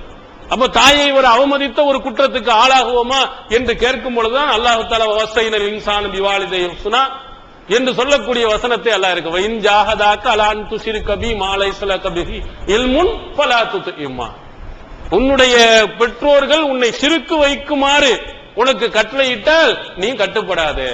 வஜாஹிதுமா ஃபி, அவங்க ரெண்டிலையும் ஃபித் துன்யா மாரூஃபா, உலக விஷயத்தில் நல்ல முறையில் நடந்துங்க. சாப்பாடு வாங்கி கொடு, அவங்களுக்கு தேவையான துணிமணிகளை வாங்கி கொடு, அவங்க கேட்ட வேலைகளை நீ செய்து கொடு. ஆனா ஷிர்க்குக்கு இழுத்தார்களே ஆனால் அதற்கு கட்டுப்படக்கூடாது என்ற வசனத்தை அல்லாஹ் தஆலா சாத் பின் அபி வக்காஸ் ரலியல்லாஹு அன்ஹு அவர்கள் மூலமாகத்தான் என்ன செய்தான் இறக்கி வைக்கிறார். இதுல நீங்கள் கொஞ்சம் எண்ணி பார்க்க வேண்டும். சாத் பின் அபி வக்காஸ் ரலியல்லாஹு அன்ஹு அவர்கள் எப்படி எந்த மாதிரி ஒரு உறுதியாக எந்த அளவிற்கு அவர்கள் இஸ்லாத்தின் மீது பற்றுள்ளவர்களாக இருந்திருக்கிறார்கள் என்பதை தௌஹீதில் இருக்கக்கூடிய இளைஞர்கள் ஒவ்வொருவரும் என்ன செய்ய வேண்டும், விளங்க வேண்டும். இந்த சாத் பின் அபி வக்காஸ் அவர்கள்ட்ட இருந்த அந்த நெஞ்சுறுதி, மயக்கப்பட்டு உழுவுற மாதிரி, ஊரை விட்டு போற மாதிரி, அடுத்த வீட்டு போய் இருக்கிற மாதிரி, பேசாத மாதிரி, நம்முடைய பெற்றோர்கள் எல்லாம் இந்த ஒரு அஸ்திரத்தை எடுத்துக்கொண்டு மிரட்டுவார்கள். தௌஹீதிற்காக வந்து விட்டீர்கள் என்று சொன்னால் இந்த மிரட்டல்கள் கண்டிப்பாக உங்களுக்கு வரும். அப்ப அந்த வர்ற நேரங்களில் எல்லாம் என்ன செய்யக்கூடாது, இந்த தாயினுடைய இந்த மிரட்டலுக்கு நீங்கள் பணிந்து தௌஹீதை விட்டுவிட்டு நீங்க போயிடக்கூடாது. நபிகள் பெருமானார் ஸல்லல்லாஹு அலைஹி வஸல்லம் அவர்களுடைய அந்த கொள்கை உறுதியை விட்டுவிட்டு நீங்கள் என்ன செய்து விடக்கூடாது, நீங்கள் போய்விடக்கூடாது. எந்த நேரமும் எவ்வளவு நிலை வந்தாலும் சரிதான். சாத் பின் அபி வக்காஸ் ரலியல்லாஹு அன்ஹு அவர்கள் எப்படி மன உறுதியோடு இருந்தார்களோ அதே மாதிரி இருக்கணும். அதனால அல்லாஹ்வின் தூதர் அவர்களுடைய மிகப்பெரிய அன்பையும் பாசத்தையும் அவர் பெற்றார்கள். எதுலையும் சளைச்சு போயிடல. தாய் எப்படி எதிர்த்தாங்க, தாய் சாபமிட்டார்கள், அதெல்லாம் இந்த சாபம் எல்லாம் எதுவும் நம்மள ஒண்ணுமே செய்யாது. தாயா இருக்கட்டும் அல்லது ஊர்ல உள்ளவங்களா இருக்கட்டும், யாரு எண்ணத்தை நம்ம சபித்தாலும் நியாயமாக இருந்தால்தான் நம்மை பாதிக்குமே தவிர அநியாயமாக யாரும் சாபம் விட்டார்கள் என்று சொன்னா நமக்கு ஒண்ணுமே வராது. ஆனா ஊருடைய சாபத்தை வாங்கிக்கிறியடா, உனக்கு தேவையா அப்படின்னு நம்மளுக்கு சொல்லுவாங்க. நம்ம ஊர்ல போய் ஒரு மொழுது ஓதக்கூடாதுன்னு ஒரு நோட்டீஸ போட்டோம்னா இவங்களுக்கு இதே வேலையா போச்சு, ஊரை ரெண்டாக்குறான், பிரச்சனை ஆக்குறான். ஒவ்வொரு பொம்பளையும் வந்து திட்டுகின்ற பொழுது நம்ம தாய் வந்து சொல்றாங்க, உனக்கு தேவையாடா, நீ உண்டு உன் தொழுகை உண்டுன்னு இருக்க வேண்டியதானே, அங்க போய் ஏன்டா தெருமுனை பிரச்சாரம் போட்ட, அங்கேயா பொதுக்கூட்டணி போட்ட, அங்கேயா நீ நோட்டீஸ் கொடுத்த, அங்கேயா சீடியை கொடுத்த அப்படின்னு ஒவ்வொன்றாக உங்களை வந்து சொல்லி உங்களுடைய மனநிலையை என்ன செய்ய மாற்றுவார்கள். அதெல்லாம் பயப்படாதீங்க. இந்த பெத்த தாயே என்ன செஞ்சிருக்காங்க, சாத் ரலியல்லாஹு அன்ஹு அவர்களை சபித்தார்கள். அந்த சபிப்பதின் காரணத்தினால் அவர்களுக்கு என்ன நிலை வந்தது, அல்லாஹ் நிறைய உலக விஷயத்திலே நிறைய அள்ளி அள்ளி கொடுக்க வந்தாங்க. நிறைய செல்வத்தை வைத்திருந்தார். அதை பின்னாடி நாம் செய்திகளில் நாம் உங்களுக்கு சொல்லுவோம். நல்ல அல்லாஹ் தஆலா செல்வத்தை கொடுத்தான். நல்ல வீரமிக்கவர்களாக அல்லாஹ் தஆலா கொடுத்திருக்கிறான். சஹீஹ் புகாரியில் நாம் பார்க்கிறோம் 37,028வது செய்தியா இடம்பெறுகிறது. இன்னி அவ்வலுல் அரபி ரமா பி ஸஹமின் ஃபீ சபீலில்லாஹ். நான் அல்லாஹ்வினுடைய பாதையில் முதலாவது அரபியர்களை அம்பெய்தவன் நான் தான் அப்படின்னு சாத் பின் அபி வக்காஸ் ரலியல்லாஹு அன்ஹு அவர்கள் சொன்னாங்க. போர்க்களத்துல போய் முதல்ல அம்பை எய்து இஸ்லாத்துக்காக வேண்டி, மத்த போர்க்களம் நடந்திருக்குது, இஸ்லாத்திற்காக வேண்டி முதலாவதாக போர்க்களத்துல போய் முதல்ல நான் அம்பை எய்யக்கூடியவனாக நான் தான் இருந்திருக்கிறேன் என்று சாத் பின் அபி வக்காஸ் ரலியல்லாஹு அன்ஹு அவர்கள் சொன்னாங்க. அதே மாதிரி ரசூலுல்லாஹி ஸல்லல்லாஹு அலைஹி வஸல்லம் அவர்கள் உஹது போர்க்களத்துல ஒருத்தன் வர்றான், ரொம்ப கடுமையா தீ மாறி கடுமையா எல்லாத்தையும் தாக்கிட்டு இருக்கான். எல்லா முஸ்லிம்களும் இதனால் பாதிக்கப்படுகிறார்கள். அப்ப பாத்துக்கிட்டு இருக்கும் போது ரசூலுல்லாஹி ஸல்லல்லாஹு அலைஹி வஸல்லம் அவர்கள் யாராவது அம்பை யார் இருக்கிறான்னா சாத் பின் அபி வக்காஸ் ரலியல்லாஹு அன்ஹு. அப்ப ரசூலுல்லாஹி ஸல்லல்லாஹு அலைஹி வஸல்லம் நீர் அம்பை எடுத்து என்ன செய், எரிவீராக சொன்னாங்க. உடனே அம்பை வைத்து ஒரு அடி அடிக்கிறார்கள். அவன் முஸ்லிம்களை எல்லாம் வந்து வெட்டி அடித்துக் கொண்டு இருந்தவனுடைய விழாப்புறத்துல அந்த அம்பு தாக்கப்பட்டு உடனே அவன் மௌத்தாகி விடுகிறான். அவனுடைய ஆடைகள் எல்லாம் கிழிந்து, அவ்வளவு பெரிய வீரனாக போனவன் அவனுடைய மர்ம உறுப்பை கூட மறைக்க முடியாத அளவுக்கு ஆடைகள் கிழிந்து அங்கே நிர்கதிவிட்ட நிலையில் அவன் விழுந்த போது ரசூல் ஸல்லல்லாஹு அலைஹி வஸல்லம் அவர்கள் அவனை பார்த்து கடவாய்ப்பல் தெரிகின்ற அளவுக்கு சிரித்தார்கள். அந்த நிலையை யாரு கொண்டு வந்தாருன்னா இந்த சாத் பின் அபி வக்காஸ் ரலியல்லாஹு அன்ஹு அவர்கள் தான். அப்போதான் ரசூலுல்லாஹி ஸல்லல்லாஹு அலைஹி வஸல்லம் அவர்கள் சொன்னாங்க, என்னுடைய தாயும் என்னுடைய தந்தையும் உனக்கு அர்ப்பணமாகட்டும் தான். இது சஹீஹ் புகாரியில் நாம் பார்க்கிறோம் 2905வது செய்தியாக, மா ராய்து நபி ஸல்லல்லாஹு அலைஹி வஸல்லம் யுஃபத்தி ரஜுலன் பாத சாதின் இர்மி ஃபிதா காபி வ உம்மி. ரசூலுல்லாஹி ஸல்லல்லாஹு அலைஹி வஸல்லம் சாத் ரலியல்லாஹு அன்ஹு அவர்களுக்கு பிறகு யாருக்கும் தாயும் தந்தையும் அர்ப்பணமாகட்டும் என்று அவர்கள் சொன்னது இல்லை. அவங்களை தான் சொல்லுகிறார்கள், இர்மி அம்பை வாயாக அபி வ உம்மி, என்னுடைய தாயும் தந்தையும் உனக்கு அர்ப்பணமாகட்டும் சொன்னார். இது என்ன வார்த்தைனா, இது அரபியர்களுடைய பழக்கத்தில் உள்ள ஒரு வாசம். ஒருத்தரை உற்சாகப்படுத்துவதற்கு, ஒருவரை துவா செய்வதற்கு, ஒரு நல்வழியை சொல்வதற்கு இந்த மாதிரி வாசகங்களை என்ன செய்வாங்க, பயன்படுத்துவார்கள்.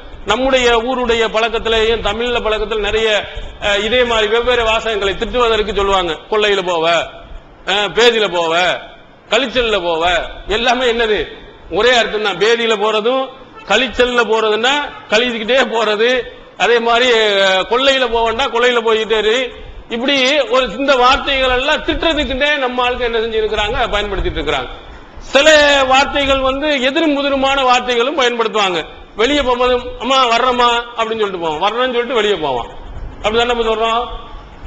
வீட்டுல இருந்து நீங்க வெளியே போகும்போது என்ன சொல்லுவீங்க, அம்மா நான் வர்றேன் போயிட்டு வர்றேன்னு சொல்றதும் இருக்கு, வருகிறேன்னு சொல்றேன். வருகிறேன்னு சொன்னா உள்ளதான் போகணும், வெளியே போறதுக்கு. வெளியே போறேன்னு அந்த வார்த்தை வரக்கூடாது. அது ஊரினுடைய சில பகுதிகளுடைய பழக்க வழக்கங்கள்.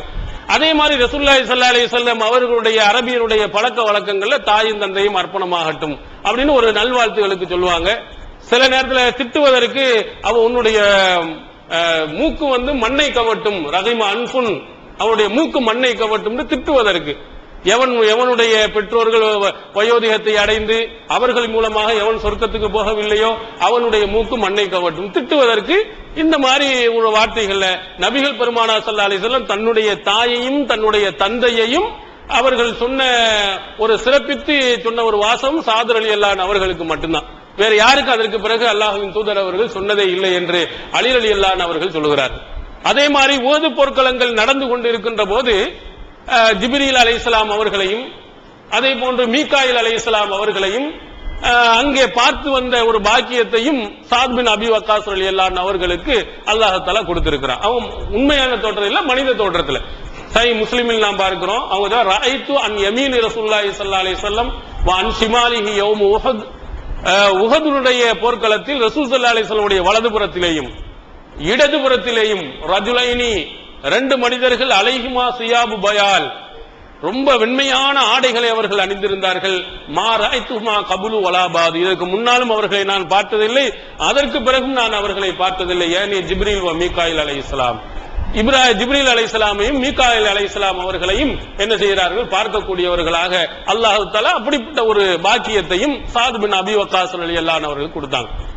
அதை விட இன்னொரு முக்கியமான ஒன்று சிறப்பு அம்சம் என்னன்னா, அல்லாஹ்வின் தூதர் அவர்கள் மக்காவில் இருந்து மதீனாவுக்கு போன ஆரம்பத்தில் தனக்கு ஒரு பாதுகாப்பு சொல்லக்கூடிய யாராவது கிடைப்பார்கள் என்று ஆசைப்பட்டாங்க. ரஅய்து ரஜுலம் மின் அஸ்ஹாபி சாலிஹன் யஹ்ருசுனி அல்லைலா, இரவு நேரத்தில் என்னை பாதுகாப்பதற்கு ஒரு சாலிஹான ஒரு மனிதர் யாராவது கிடைப்பார்களான்னு கேட்டாங்க. முதல்ல போன உடனே ரசூல் ஸல்லல்லாஹு அலைஹி வஸல்லம் விழித்திருந்து எல்லாத்துக்கும் ஒரு பாதுகாப்பு இருக்கான்னு பார்த்துட்டு இருந்தாங்க. அதற்கு பிறகு அவர்களுக்கு ஓய்வு எடுத்த பொழுது இரவு நேரத்தில் பாதுகாப்பு யாராவது இருக்கிறாங்களா, ஏன்னா மனிதர் தான், யாராவது தாக்கி விடலாம், அதற்கு பாதுகாப்பாக ஒரு நல்லவர் கிடைப்பார்களா என்று ரசூல் ஸல்லல்லாஹு அலைஹி வஸல்லம் அவர்கள் கேட்டுக்கொண்டிருந்த நேரத்தில் ஒரு ஆயுதத்தினுடைய சத்தம் சில ஒரு சவுண்டோட ஒரு ஆள் வர்றார்.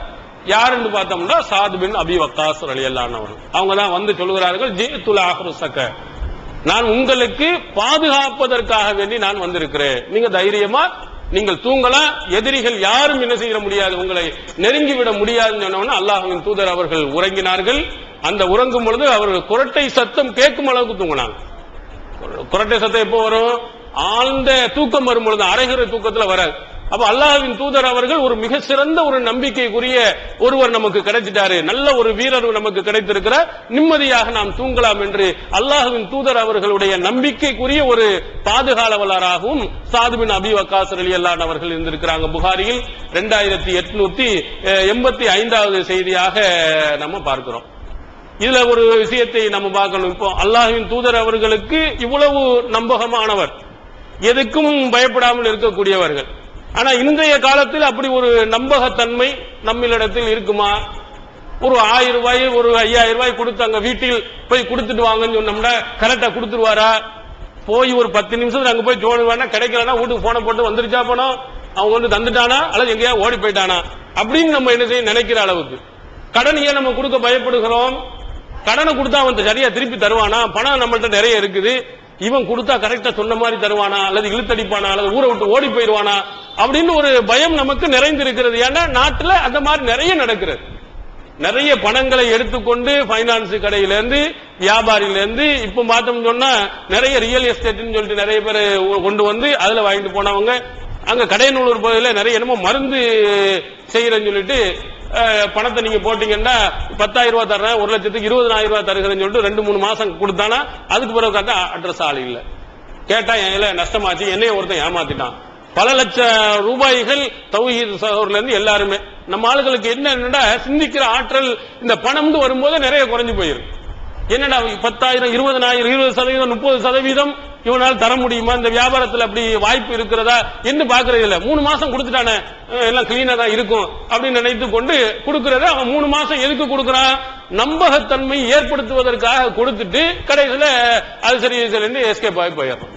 அப்ப நம்பகத்தன்மை நம்முடைய முஸ்லிம்களிடத்திலே மற்றவர்களிடத்தில் நிறைய குறைஞ்சு போச்சு.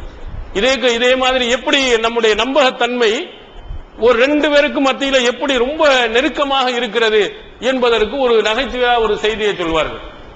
ஒரு கடை வைத்திருக்கிறார். அந்த கடையில நிறைய வியாபாரங்கள் நிறைய நடக்குது. பீரோல்ல பணம் நகைகள் எல்லாம் நிறைய 2-3 பீரோல்கள் அளவுக்கு நகையும் இருக்கிறது, பணமும் இருக்கிறது. எல்லாமே வைத்துக் கொண்டு ஒரு கடையில ஒரு ஆளையும் வைத்திருக்கார். அவர் பல வருஷம் வேலை பார்த்திருக்கார். பல வருஷம் வேலை பார்த்து அவர்கிட்ட ₹1 கூட திருட்டு போனதும் இல்லை, எந்த புகாரும் வந்ததும் இல்லை.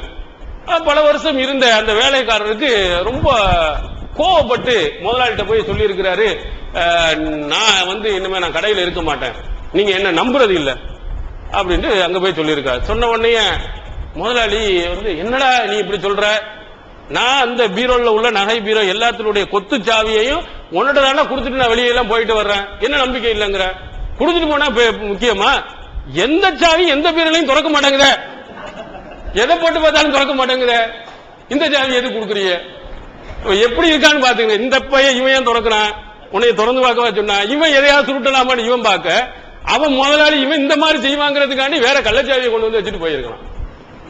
நம்பகத்தன்மை நம்மளுடைய ஊர்களில் இருக்கக்கூடியவருடைய நம்பகத்தன்மை இந்த மாதிரி லட்சணத்தான் இருக்கு. அல்லாஹ்வின் தூதர் அவர்கள்ட்ட இந்த மாதிரி பணத்தை வாங்கிட்டு அடுத்தவர்களை உள்ளே விடுவது நிறைய நீங்கள் பார்த்தீர்களே. ஆனால் இந்த ஒரு விஸ்கிக்கு கூட ஒரு விளம்பரம் போடுவான், இந்தியா பாகிஸ்தான் பார்டர். எப்படி வேணா பாகிஸ்தான் இங்க இருந்து கையை விட்டுக்கிட்டு என்ன செய்வான், அங்க இருந்து பிராந்தி வாங்கி குடிச்சுக்கிடுவான் 2 பேருக்குள்ள.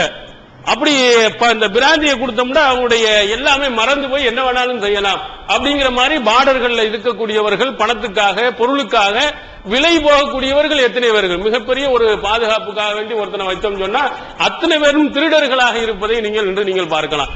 எந்த ஒரு அதிகாரியையும் எதற்காக ஊழல் தடுப்புக்குன்னு ஒருத்தனை போட்டோம்னா அவன் தான் ஊழல் செய்யறவனாக இருக்கிறான்.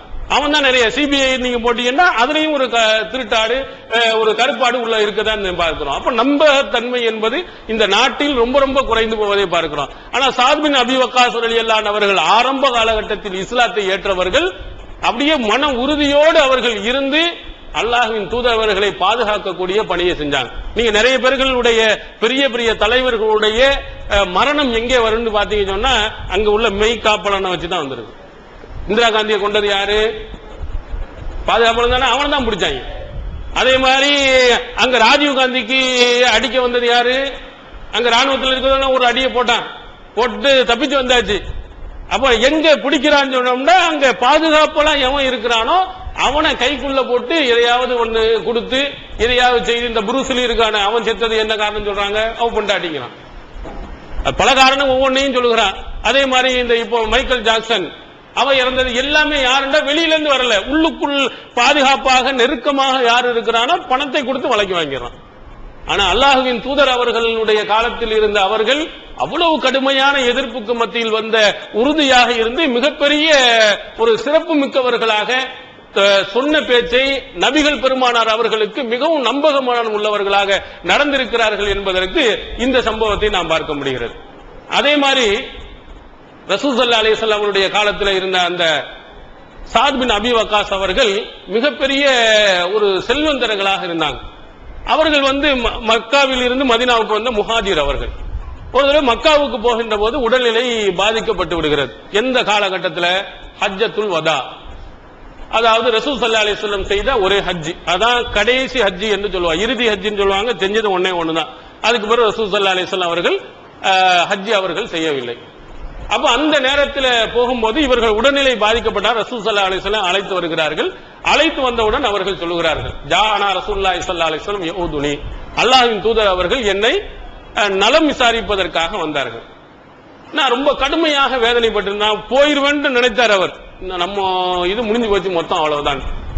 அப்ப ரசூல் ஸல்லல்லாஹு அலைஹி வஸல்லம் வந்தவுடன் சொன்னாங்க, அனா தூ மாலின், அல்லாஹ் எனக்கு நிறைய செல்வத்தை கொடுத்திருக்கான், நம்ம சொன்னோமா அவன் அம்மாவெல்லாம் சபிச்சாங்களா, ஒன்னும் இல்லாம போகல. உலகத்திலையும் அல்லாஹ்தாலா அவர்களை நல்லா வச்சிருக்கான். நிறைய செல்வத்தை அல்லாஹ்தாலா கொடுத்திருக்கிறான். வலா யர்சுனி இல்லா இப்னத்துல்லி, எனக்கு ஒரே ஒரு மகளை தவிர வேற யாருமே என்ன கிடையாது, இருந்தது இல்லை. எனக்கு இருக்கிறது ஒரே ஒரு மகள் தான், அவளுக்கு தான் எல்லா சொத்தும் போக போகுது. நீங்க இதை ஆயிஷாண்டு அவருடைய வரலாற்று நூல்களில் சொல்லப்படுகிறது. அவருடைய மகள் ஆயிஷா என்று ஒரு மகள் மட்டும் இருந்தாங்க. அப்ப நான் என்ன நினைக்கிறேன், பார்த்தா அந்த சத்தக்கு பி சுலுசை மாலி, என்னுடைய சொத்தில் 2/3 பங்கை தர்மம் செய்ய நான் விரும்புகிறேன். மொத்தத்துல 3/2 நான் தர்மம் செய்யணும். அல்லாஹ்வின் தூதர் அவர்களே, ரசூலுல்லாஹ் லா கொடுக்க வேணாம், நீ அவ்வளவு கொடுக்க கூடாது. அப்ப அடுத்த பி சத்ரி பாதி, அல்லாஹ்வின் தூதர் பாதி நான் தர்மம் செய்கிறேன். இன்னும் முடியாது. குல்தா சுலுசு 1/3 அப்படின்னு கேட்கிறாங்க. அதுவும் முடியாது சொல்லிட்டு அது கூட சொல்லுகிறார்கள் சுலுசு கசீரும், இந்த 1/3 கூட அதிகம் தான். 1 செஞ்சிக்க, ஆனா 1/3 ரொம்ப அதிகம் அப்படின்னு சொல்லிட்டு ரசூல் ஸல்லல்லாஹு அலைஹி வஸல்லம் சொன்னார்கள், அன்ததா வரசத்தக அக்னியா கைரும் மின் அன்ததரஹும் ஆலத்தன் யதகஃபூன நாஸ், மக்களிடத்தில் உங்களுடைய குடும்பத்தினர்கள் கையேந்தி விடுவதை விட போதுமான மனநிறைவு உள்ளவர்களாக பணத்தை விட்டுட்டு போவது சிறந்தது என்று சொல்லிவிட்டு ரசூல் ஸல்லல்லாஹு அதுலதான் சொன்னாங்க, அல்லாஹ்வுடைய திருப்தியை எதிர்பார்த்து உன்னுடைய மனைவிக்கு ஊட்டக்கூடிய ஒரு கவலை உணவுக்கும் கூட அல்லாஹ் தஆலா என்ன செய்வான், நன்மையை தருவான் என்று அந்த செய்தியிலே சொல்கிறார். இதுல நமக்கு நாம் சிந்திக்க வேண்டியது என்னன்னா, அவ்வளவு பணம் இருக்கின்ற பொழுது மொத்தத்தையும் என்ன செய்கிறார்கள், அதுல 3/2 ஒரு பங்கு நம்ம பிள்ளைக்கு போகட்டும், தர்மத்துக்கு எவ்வளவு போகணும், 3/2 பங்கு என்று நினைக்கிறாங்க. பாருங்க, தன்னுடைய குடும்பத்தை விட இந்த மற்றவர்களுடைய நலன்கள்ல நிறைய நம்முடைய பணம் செலவழிக்க வேண்டும் என்று ஆசைப்பட்டிருக்காங்க. இப்படி யாரையாவது ஒரு ஆளை நீங்க வாழ்நாள்ல நீங்க பார்த்திருக்கீங்களா? நம்ம வாழ்நாள்ல பார்த்திருக்கோமா? ஏன் சொத்தை இங்க ஜமாத்துல நான் என்கிட்ட 1 கோடி ரூபாய் இருக்குது, ஒரு 60 லட்சம் ரூபாய் 70 லட்சம் ரூபாய் நான் நல்ல காரியத்தை செலவழிக்கிறேன் அப்படின்னு சொன்ன மாதிரியும், ஜமாத்துல உள்ள வேணாம் அப்படின்னு சொன்ன மாதிரி பார்த்திருக்கோமா? 60 ஒரு 10 லட்சம் எக்ஸ்ட்ரா சேர்த்து மொத்தமா நாங்க பில்டிங் போட்டு செஞ்சிடலாமே, நம்ம அப்படிதான் சொல்லுவோம். 60 லட்சத்தை தந்தாலும் கூட ஒரு 10 லட்சம் இருந்தா இன்னும் கொஞ்சம் நல்லா இருக்குமே அப்படின்னு இங்க ஜமாத்துல உள்ளவங்க நம்மளும் சொல்லுவோம். அவர் அப்படி சொல்லுவாரா, பாதியை கொடுக்கணும், நம்ம புடிச்சு விரட்டினாலும் என்ன செய்யணும், நம்ம தர்றதில்லை. அந்த தர்ம சிந்தனைகள் அன்றைய காலத்தில் இருந்து இன்று என்ன செய்கிறது, குறைந்து போகிறது. அப்படி இருந்தவர்கள்லாம் அன்சாரிகளில் நிறைய பார்த்தோம். அதான் ரசூல் ஸல்லல்லாஹு அலைஹி வஸல்லம் கல்மி வித்தாம், இந்த மாதிரி உதவி செய்யக்கூடியவர்கள் கடைசி காலத்தில் எப்படி பண்ணா, சோத்துல உப்பு மாதிரி குறைஞ்சு போயிருவாங்க. சோத்துக்கு எவ்வளவு உப்பு போடுறோம், சொட்டு மாதிரி இங்கே 1-2 அப்படி இருக்கிறவர்கள் அரிதாக இருக்கிறார்கள். அந்த மாதிரி உள்ளவர்களாக போயிருவாங்க. ஆனா சாத் பின் அபி வக்காஸ் ரலியல்லாஹு அன்ஹு அவர்களுடைய அந்த மனம் நன்மையான விஷயங்களுக்கு 1க்கு இல்ல 2, 3 மடங்கு அள்ளி கூடுதலாக கிடைக்க வேண்டும் என்று சொன்னாங்க.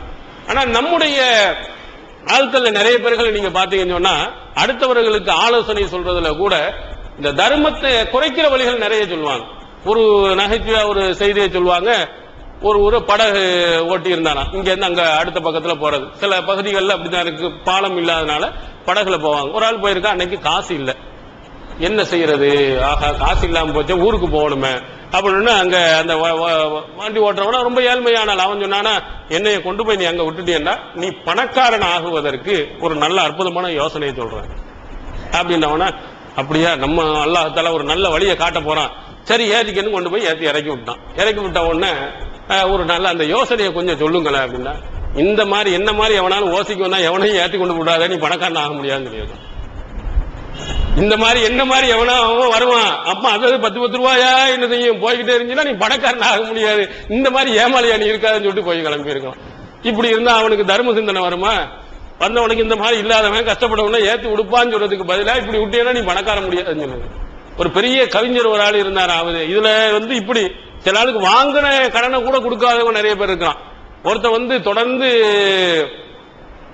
இதுல இன்னொரு செய்தியை கூட சொல்லுவாங்க, ஒரு ஆள் பணக்காரன் ஆயிட்டானா, பணக்காரன் ஆனாலும் கூட அவன் கூட மாறவே இல்லப்பா, பழைய இதுல அப்படியே தான் இருக்கிறான்.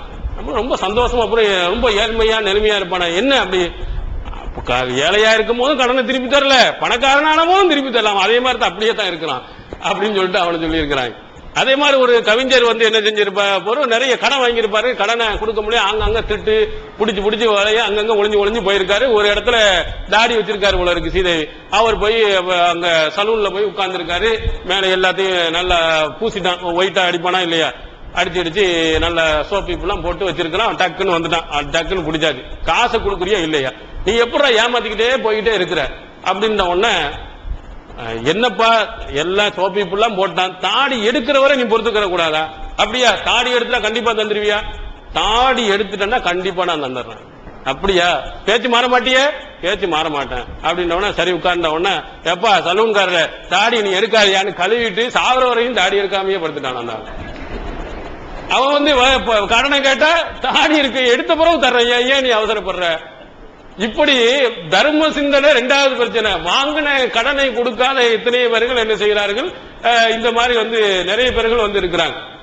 அதனால பணக்காரராக ஆகிற மாதிரி உள்ள சூழ்நிலையில் நிறைய பேர்கள் இருந்தாலும் கூட இந்த தர்ம சிந்தனைகள் நிறைய பேர்ட்ட இருக்கிறது இல்லை. நிறைய வீண்முறையை நிறைய செய்வாங்க, அள்ளி அள்ளி கொடுப்பாங்க. ஆனா நல்ல விஷயங்களுக்கு யாருமே கொடுக்க மாட்டாங்க. சாத் பின் அபி வக்காஸ் மாதிரி ஒரு ஆள் ஒரு பெண்மணியை சொல்லி இருக்கிறாங்க, நான் கல்யாணம் முடிச்ச உடனே என் வீட்டுக்கார் லட்சாதிபதி ஆயிட்டாரு, பரவாயில்லையே அப்படின்னா பக்கத்துல கொஞ்சம் விவரமான ஒரு ஆளு கேட்டாரு, நீ உன்னை கல்யாணம் முடிக்கிறதுக்கு முன்னாடி அவர் எப்படி இருந்தாரு?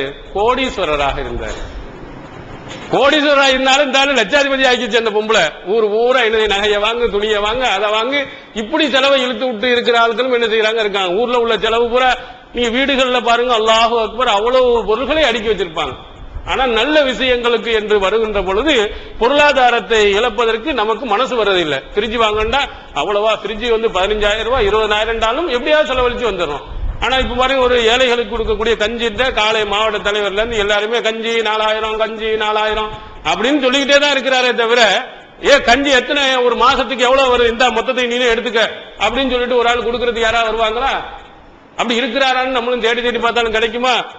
கொஞ்சம் கீழே இறங்க, சுருதி கீழே இறங்கிருச்சு இன்னைக்கு மாவட்டத்தில். நீங்க 4,000 தராட்டாலும் பரவாயில்ல, ஒரு 2,000 கொடுங்களா பாதி.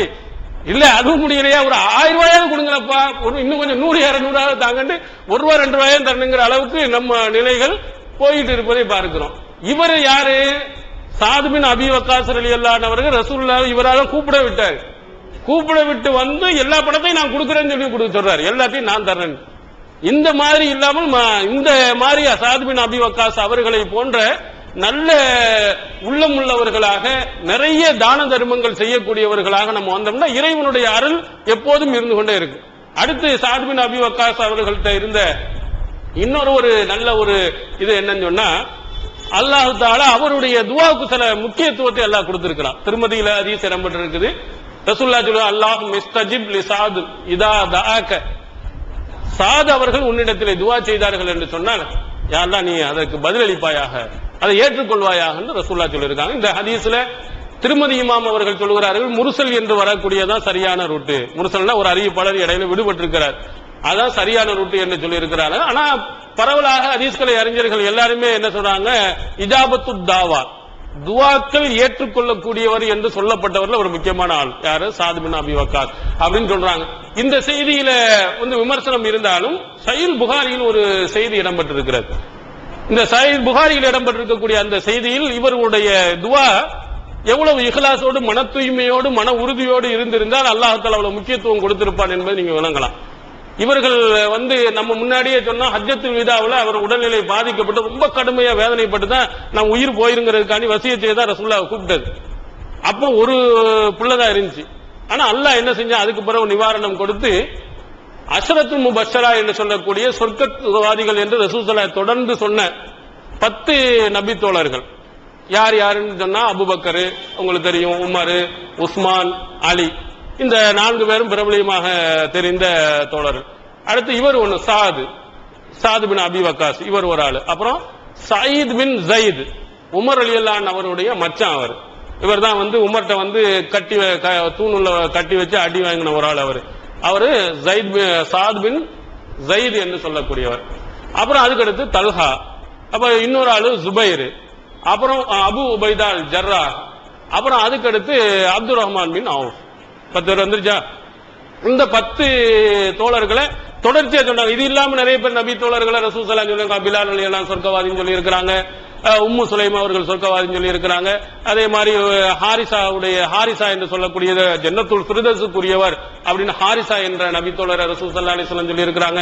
ஹதீஜா நாயியா சொல்லி இருக்காங்க. தனித்தனியா சொன்னாங்க. இது யாருன்னா எப்படின்னா 10 பேர் ஒரே தொடர்ச்சி அபூபக்கரும் ஃபில் ஜன்னா, உமரும் ஃபில் ஜன்னா, உஸ்மானும் ஃபில் ஜன்னா அப்படின்னு ரசூலுல்லாஹ் எப்படி சொன்ன ஒரு 10 பேர்கள் திருமதி அகமது போன்ற நூல்ல இது இடம்பெற்றிருக்கிறது. இவர்களிலேயே கடைசியா இருந்தவர் சாத் இப்னு அபி வக்காஸ் தான். ஆரம்பத்து ஹஜ்ஜத்துல் விதாவிலேயே என்னது ரசூல் ஸல்லல்லாஹு அலைஹி வஸல்லம் அவருடைய ஹிஜ்ரி 10லேயே இறக்க வேண்டியவர். ஆனா என்ன செஞ்சிருக்கான், ஒரு 40-50 வருஷம் அவர்கள் ஹிஜ்ரி 50க்கு பிறகுதான் இவர் என்ன செய்யறாரு, இறந்து போகிறார். அந்த அளவுக்கு அல்லாஹ் வாய்ஸை நீட்டி கொடுக்கிறான். அதுக்கு பிறகு எல்லாருமே ஆண் குழந்தைகளாக அள்ளி கொடுத்துட்டான். அதுல ஒரு அபு இஸ்ஹாக் என்பவர் தான் அவருடைய ஆண்மகன்ல ரொம்ப விருப்பத்துக்குரிய இருந்திருப்பார். அளவுக்கு அபு இஸ்ஹாக்குடைய தந்தை என்றே அவர் அழைக்கப்பட்டார். உமர் கூட அப்படித்தான் அழைப்பார். இந்த சாத் பின் அபி வக்காஸ் பிற்காலத்தில் கூஃபாவினுடைய ஆளுநராக இருந்தார். இந்த கூஃபாவுடைய ஆளுநராக இருந்த அவர்கள் மேல சில குற்றச்சாட்டுகள் வந்துச்சு. குற்றச்சாட்டு வந்த உடனே உமர் பின் கத்தாப் ரலியல்லாஹு உடனே சாத் பின் அபி வக்காஸ் ரலியல்லாஹு அவர்கள் ஆளுநர் பதவியிலிருந்து நீக்கிட்டு அம்மாரை போட்டாங்க. அம்மாரை போட்டவுடன் அவர்களை பத்தி என்ன குறை சொல்லப்படுகிறார், லா யஹ்சினு யுஸல்லி, அவர் நல்ல முறையில் ஒழுங்கா தொழு வைக்கிறது இல்ல அப்படின்னு சொல்லிட்டு சாத் பின் அபி வக்காஸ் ரலியல்லாஹு அவர்கள் மீது குற்றச்சாட்டு. அப்ப உமர் என்ன செஞ்சாங்க, சாத் பின் அபி வக்காஸ வர சொன்னாங்க.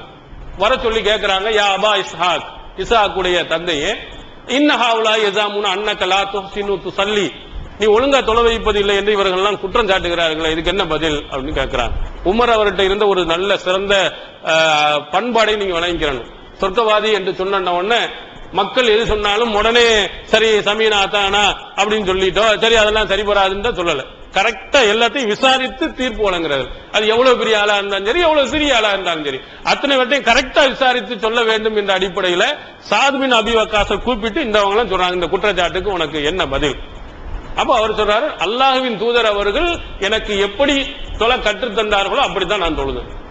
இஷா தொழுகையில முந்திய 2 ரக்காத்துகளை நீட்டியும் இஷா தொழுகையில பிந்திய 2 ரக்காத்தும் குறைச்சு தான் நான் தொழுது இருக்கிறேன். கம்மியா சூறாக்களை சின்னதா ஓதி இருக்கிறேன் அப்படின்னா, அப்படியா?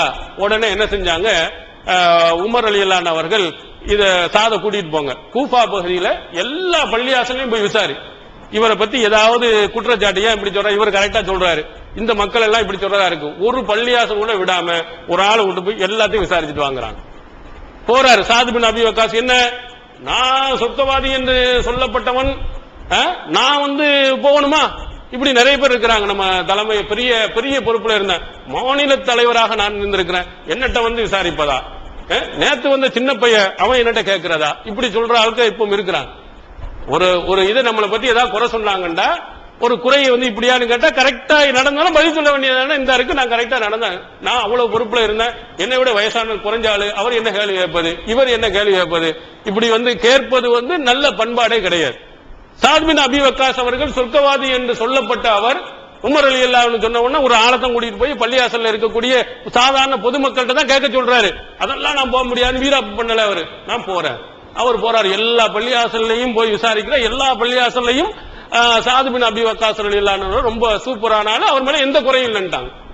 ஒரே ஒரு பள்ளியாசல்ல பனு அபஸ் என்று சொல்லக்கூடியவர்களுக்கு உரித்தான ஒரு பள்ளியாசல்ல அங்க போய் விசாரிக்கின்ற பொழுது உசாமா இப்னு கத்தாதா, அவருடைய புனை பெயர் அபு சாதா என்று சொல்ல, அவர் மட்டும் எந்திரிச்சு இன்ன சாதன் கான லா யஸிரு பிஸ்ஸரியா, இவர் ஆளுநரா போட்டிய ஏதாவது போர்க்களத்துக்கு இவர் போறது கிடையாது, படையோட சேர்ந்து போக மாட்டாரு. வலா யக்ஸிம் பிஸ்ஸவியா, போர்க்களத்துல வர பொருளை சமமா பங்கிட்டு தர மாட்டாரு. வலா யாதுனு ஃபில் கலியா, அந்த பங்கிட்டுல நேர்மையா நடக்க மாட்டாரு. இவர் மேல உள்ள குற்றச்சாட்டு அப்படின்னு சொல்லிட்டு அந்த ஆளு சொன்னாரு. சாத் ரலியல்லாஹு அவர் சாத் பின் அபி வக்காஸ் அவர்கள் ஒன்னும் சொல்லல. அப்ப சொன்னாங்க, வல்லாஹி லா அதா அன்னபி ஸலாஸ், நான் 3 துஆவை நான் செய்ய போகிறேன். இந்த மாதிரி என் மேல ஒரு குற்றச்சாட்டு பண்ணியல்ல, அல்லாஹ்ட்ட நான் 3 துஆவை சொல்ல போகிறேன். அல்லாஹ் அல்லாஹும்ம இன் கான அப்துக ஹாதா காதிபன், இறைவா உன்னுடைய இந்த அடியார் பொய்யராக இருப்பார் என்று சொன்னால், காம ரியாஅன் வ சும்அத்தன், பகட்டுக்காக பெருமைக்காக வேண்டி தான் பெரிய ஆளு குற்றம் சொல்லிட்டாங்க காட்டுறதுக்காக வேண்டி அவர் இருந்திருப்பாரே, ஆனால் அத்தில் உம்ரஹு, அவருடைய வயதை நீளமாக்கு, வாத்தில் ஃபக்ரஹு, அவருடைய ஏழ்மையை அதிகமாக்கு, வாரில்ஹு பில் ஃபித்னா, அவருக்கு ஃபித்னாவிலே அவர்களை என்ன செய்ய ஆளாக்கு. என் மேல அநியாயமா குற்றம் சுமத்தின இவருக்கு ரொம்ப காலம் வாழ வை, அந்த ரொம்ப காலத்திலையும் ரொம்ப கஷ்டப்படுகிற ஆக்கு ஃபித்னாவுல என்ன செய்ய அவரை குழப்பத்துக்கு ஆளாக்கு, அவர் பொய்யராக இருப்பார் என்று சொன்னால் இப்படி ஆகுன்னு சொன்னாங்க. உடனே அல்லாஹ் என்ன செஞ்சு விட்டான், ஒரு அநீதம் இழைக்கப்பட்டவனுடைய துவாக்கு ரொம்ப பயப்பட வேண்டும் என்பதற்கு ஒரு அழகான ஒரு அற்புதமான எடுத்துக்காட்டு சாத் இப்னு அபி வக்காஸ் ரலியல்லாஹு அன்ஹு வரலாறு. அடுத்த உடனே அவர் பின்னாடி பிற்காலத்தில் பார்க்கும்போது அவருடைய புருவம்லாம் வந்து கண்ணுக்கு மேல விழுந்திருக்கு. தோள்கள் தொங்க ஆரம்பிக்குமா இல்லையா, புருவம் வந்து தொங்கவே செய்யாது. இந்த இது புருவம் வந்து தன்னுடைய கண் பார்வையை மறைக்கிற அளவுக்கு அவருடைய புருவம் வந்து தொங்கிக் கொண்டு இருந்தது. அவர் இதையெல்லாம் பார்த்து ரொம்ப காலம் வாழ்ந்துகிட்டு இருந்தாரு, ரொம்ப நீளமாக இருந்த நாட்கள் வாழ்ந்தாரு. அப்ப சொல்லுவாராம், அசாபத்னி, என்னுடைய தாவத்து சாதுனுடைய அந்த பிரார்த்தனை என் விஷயத்தில் பலித்து விட்டது அப்படின்னு அவருக்கு சொல்லுவாராம். அப்படியே வெளியில போகும்போது அங்க இருக்கக்கூடிய பெண்கள்லாம் வரும்போது குத்துவது, கிள்ளுவது, இப்படி போய் அங்க அவங்களை திட்டு வாங்குவது, இப்படிப்பட்ட ஒரு நிலையில் அவர் என்ன செய்தார், கடுமையாக பாதிக்கப்பட்டார் என்ற செய்தியை புகாரியில் 755வது செய்தியாக நாம் என்ன செய்ய முடிகிறது, பார்க்க முடிகிறது. அப்ப ரசூலுல்லாஹி ஸல்லல்லாஹு அலைஹி வஸல்லம் அவருடைய காலத்தில் இருந்த அந்த சாத் இப்னு அபி வக்காஸ் அவர்கள் தன்னுடைய வாழ்நாளில் ரொம்ப நேர்மையாளராக நடந்திருக்கிறாங்க. அந்த நேர்மைக்கு எதிராக எவர்கள் நடந்தார்களோ அவர்களுக்காக செய்த அந்த பிரார்த்தனை அல்லாஹ் தஆலா அங்கீகரித்திருக்கிறார். பொதுவாக ரசூல் ஸல்லல்லாஹு அலைஹி வஸல்லம் சொன்னாங்க, இத்தகி தாவத்தல் மல்லும், அநீதம் இழைக்கப்பட்டவனுடைய துஆவுக்கு நீ பயந்து கொள், அவனுக்கும் அல்லாஹ்வுக்கும் இடையில் எந்த திரையும் இல்லை என்று சொன்னாங்க. நிறைய நம்ம என்ன செய்யறோம், சம்பாதிக்கிறோம், பணம் நமக்கு நிறைய வேணும், அதிகமாக நமக்கு கிடைக்கணும் அப்படிங்கிறதுக்காக வேண்டி நம்ம என்ன செய்து விடுகிறோம் என்று சொன்னா, அடுத்தவனுடைய பணத்தை பறிப்பது, ஏமாற்றுவது, பொய் சொல்வது, ஃப்ராட் பண்ணுவது, ஒரு 10 ரூபாய்க்காக ஒரு 100 ரூபாய்க்காக வேண்டி நிறைய பொய்யும் புரட்டுகளையும் நிறைய நம்ம சொல்லுவோம். அரசியல்வாதிகள் எப்படி நடக்கிறாங்களோ அதே மாதிரி மூமின்கள் நடக்கக்கூடிய நிலைக்கு ஆளாகிறாங்க. அப்படி ஆளாகிறாதீங்க. அப்படி இருந்தால் நம்மால் பாதிக்கப்பட்டவன் துவா செய்து விட்டால், அதுவும் இந்த ரமலானுடைய மாதத்துல கையேந்திட்டான் சொன்னா, ஒரு சிறப்பு மிகுந்த இந்த ரமலான் மாதத்தில் அநியாயம் இழைச்சிட்டான், அக்கிரமம் செய்து விட்டான் என்று அவன் கேட்டு விட்டான் என்று சொன்னால் நம்முடைய நிலைமை மிகவும் மோசமானதாக, ரொம்பவும் பாதிக்கப்பட்ட நிலையில் ஆளாகிவிடும் என்பதை நீங்கள் இதுல என்ன செய்ய தெரிஞ்சுக்கிறணும். இதுல சாத் பின் அபி வக்காஸ் அவர்களுடைய வரலாற்றில் நமக்கு கிடைக்கக்கூடிய மிக முக்கியமான படிப்பினை மன உறுதி. அதுல குறிப்பாக பெற்றோர்களுடைய மிக கடுமையான எதிர்ப்புக்கு மத்தியிலையும் எதுக்கும் அஞ்சாமல் அதுல உறுதியாக இருக்கணும். இரண்டாவதாக தான தர்மங்கள் நல் விஷயங்கள்ல அள்ளி அள்ளி நம்ம கொடுக்கணும். மூன்றாவதாக அநீதம் இழைக்கப்பட்டவனுடைய பிரார்த்தனைக்கு நம்ம என்ன செய்து கொள்ள வேண்டும், பயந்து கொள்ள வேண்டும். இப்படி நாம் நடக்குவோம் என்று சொன்னால் எப்படி சாத் பின் அபி வக்காஸ் ரலியல்லாஹு அன்ஹு அவர்களுக்கு சொர்க்கவாதி என்று ரசூல் ஸல்லல்லாஹு அலைஹி வஸல்லம் சொன்னா, அதே மாதிரி நம்மளும் சொர்க்கத்துக்குரிய ஆகும். சாதாரண ரசூல் ஸல்லல்லாஹு அலைஹி வஸல்லம் அவர்கள் சும்மா இந்த சொர்க்கத்துக்கு போ, இந்த நீ சொர்க்கத்துக்கு போ அப்படின்னு செய்யல. அவருடைய வரலாற்றினுடைய பின்னணி ஒவ்வொன்றையும் நீங்கள் பிரட்டி பார்த்தீர்கள் என்று சொன்னால் ஒவ்வொருவரும் மிகப்பெரிய கஷ்டங்களையும் சிரமங்களையும் என்ன செஞ்சிருக்கிறாங்க, பட்டிருக்கிறாங்க. அதனால கஷ்டம் இல்லாமல் நம்ம கண்டிப்பாக என்ன செய்யாது, நம்முடைய வாழ்க்கையில் மறுமையில் வந்து செழிப்பாக இருக்காது. எனவே நம்முடைய வாழ்க்கையில் ஒவ்வொன்றிலேயும் இந்த சாத் பின் அபி வக்காஸ் ரலியல்லாஹு அன்ஹு அவருடைய வாழ்க்கையில் இருந்த அல்லாஹ்வின் தூதர் அவரிடத்தில் இருந்து பயின்ற அவருடைய அந்த பண்பாடுகளையும் நல்ல பழக்க வழக்கங்களையும் நம்ம என்ன செஞ்சு ஏற்றுக்கிறோம். அடுத்த சாத் பின் அபி வக்காஸ் அவர்கள்ட்ட இருந்த இன்னொரு ஒரு முக்கியமான ஒரு விஷயத்தை இறுதியாக நம்ம சொல்லிக் கொள்ளலாம். அவர்கள்ட்ட இருந்த நல்ல பழக்க வழக்கம், கேட்ட செய்திகள், இவைகளை எல்லாம் மற்றவர்களிடத்தில் வந்து எடுத்து சொல்வதில், அதுல குறிப்பாக தன்னுடைய பிள்ளைகளிடத்தில் எடுத்து சொல்வதில் ரொம்ப முக்கியத்துவம் கொடுத்திருக்கிறாங்க. எப்படி அவர்கள் பாடம் கற்றுக் கொடுப்பார்கள் என்றால், இன்ன சாதன் அல்லிமு பனி ஹாவுலாயில் கலிமாத் கமா யு அல்லிமுல் முஅல்லிமு அல் இல்மான அல் கிதாபா. ஒரு ஆசிரியர் எழுதக்கூடிய எழுத்தை எப்படி பிள்ளைகளுக்கு கற்றுக் கொடுப்பாரோ அதை போன்று சாத் ரலியல்லாஹு அன்ஹு அவர்கள் தன்னுடைய பிள்ளைக்கு என்ன செய்வார்கள், சொல்லிக் கொடுப்பார்கள். ஒரு பிள்ளைக்கு வந்து முதலாவதாக மார்க்கத்தினுடைய சட்ட திட்டங்களை அவங்க வந்து ஒரு ஆசிரியரை போன்று இருந்து சொல்லிக் கொடுப்பார்களா. எப்படி அல்லாஹும்ம இன்னி அஊது பிக மினல் ஜுப்னி வ அஊது பிக மின் அன் உரத்த இலா அர்தலில் உம்ரி வ அஊது பிக மின் ஃபித்னத்துத் துன்யா வ அஊது பிக மின் அதாபில் கபர் என்று ரசூல் ஸல்லல்லாஹு அலைஹி வஸல்லம் அவர்கள் ஐவேளை தொழுகைக்கு பிறகு ஓதுவார்கள்.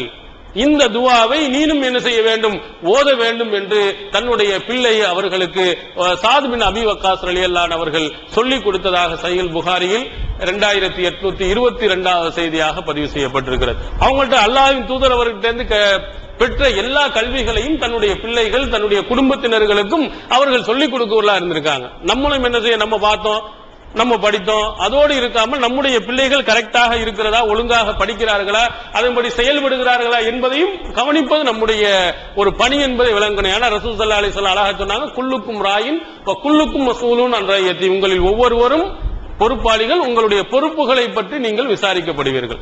அதுல ஒரு ஆண்மகன் அந்த குடும்பத்துக்கு பொறுப்பாளி என்று அல்லாஹ்வின் தூதர் அவர்கள் சொன்னாங்க. அதனால நம்முடைய பிள்ளைகளை தொழுகை முறையிலிருந்து துவாக்களிலிருந்து சொல்லிக் கொடுக்கணும், அல்லது சொல்லிக் கொடுப்பதற்குரிய ஏற்பாடுகளை நம்ம என்ன செய்யணும், செய்து கொடுக்க வேண்டும். இதுவும் சாத் பின் அபி வக்காஸ் ரலியல்லாஹு அன்ஹு அவர்கள்ட்ட இருந்த மிகச் சிறந்த ஒரு நல்ல பண்பாக நாம் பார்க்க முடிகிறது.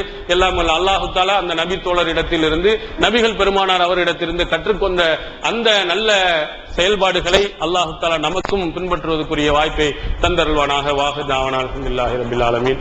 அஸ்ஸலாமு அலைக்கும் வரஹ்மத்துல்லாஹி. Allah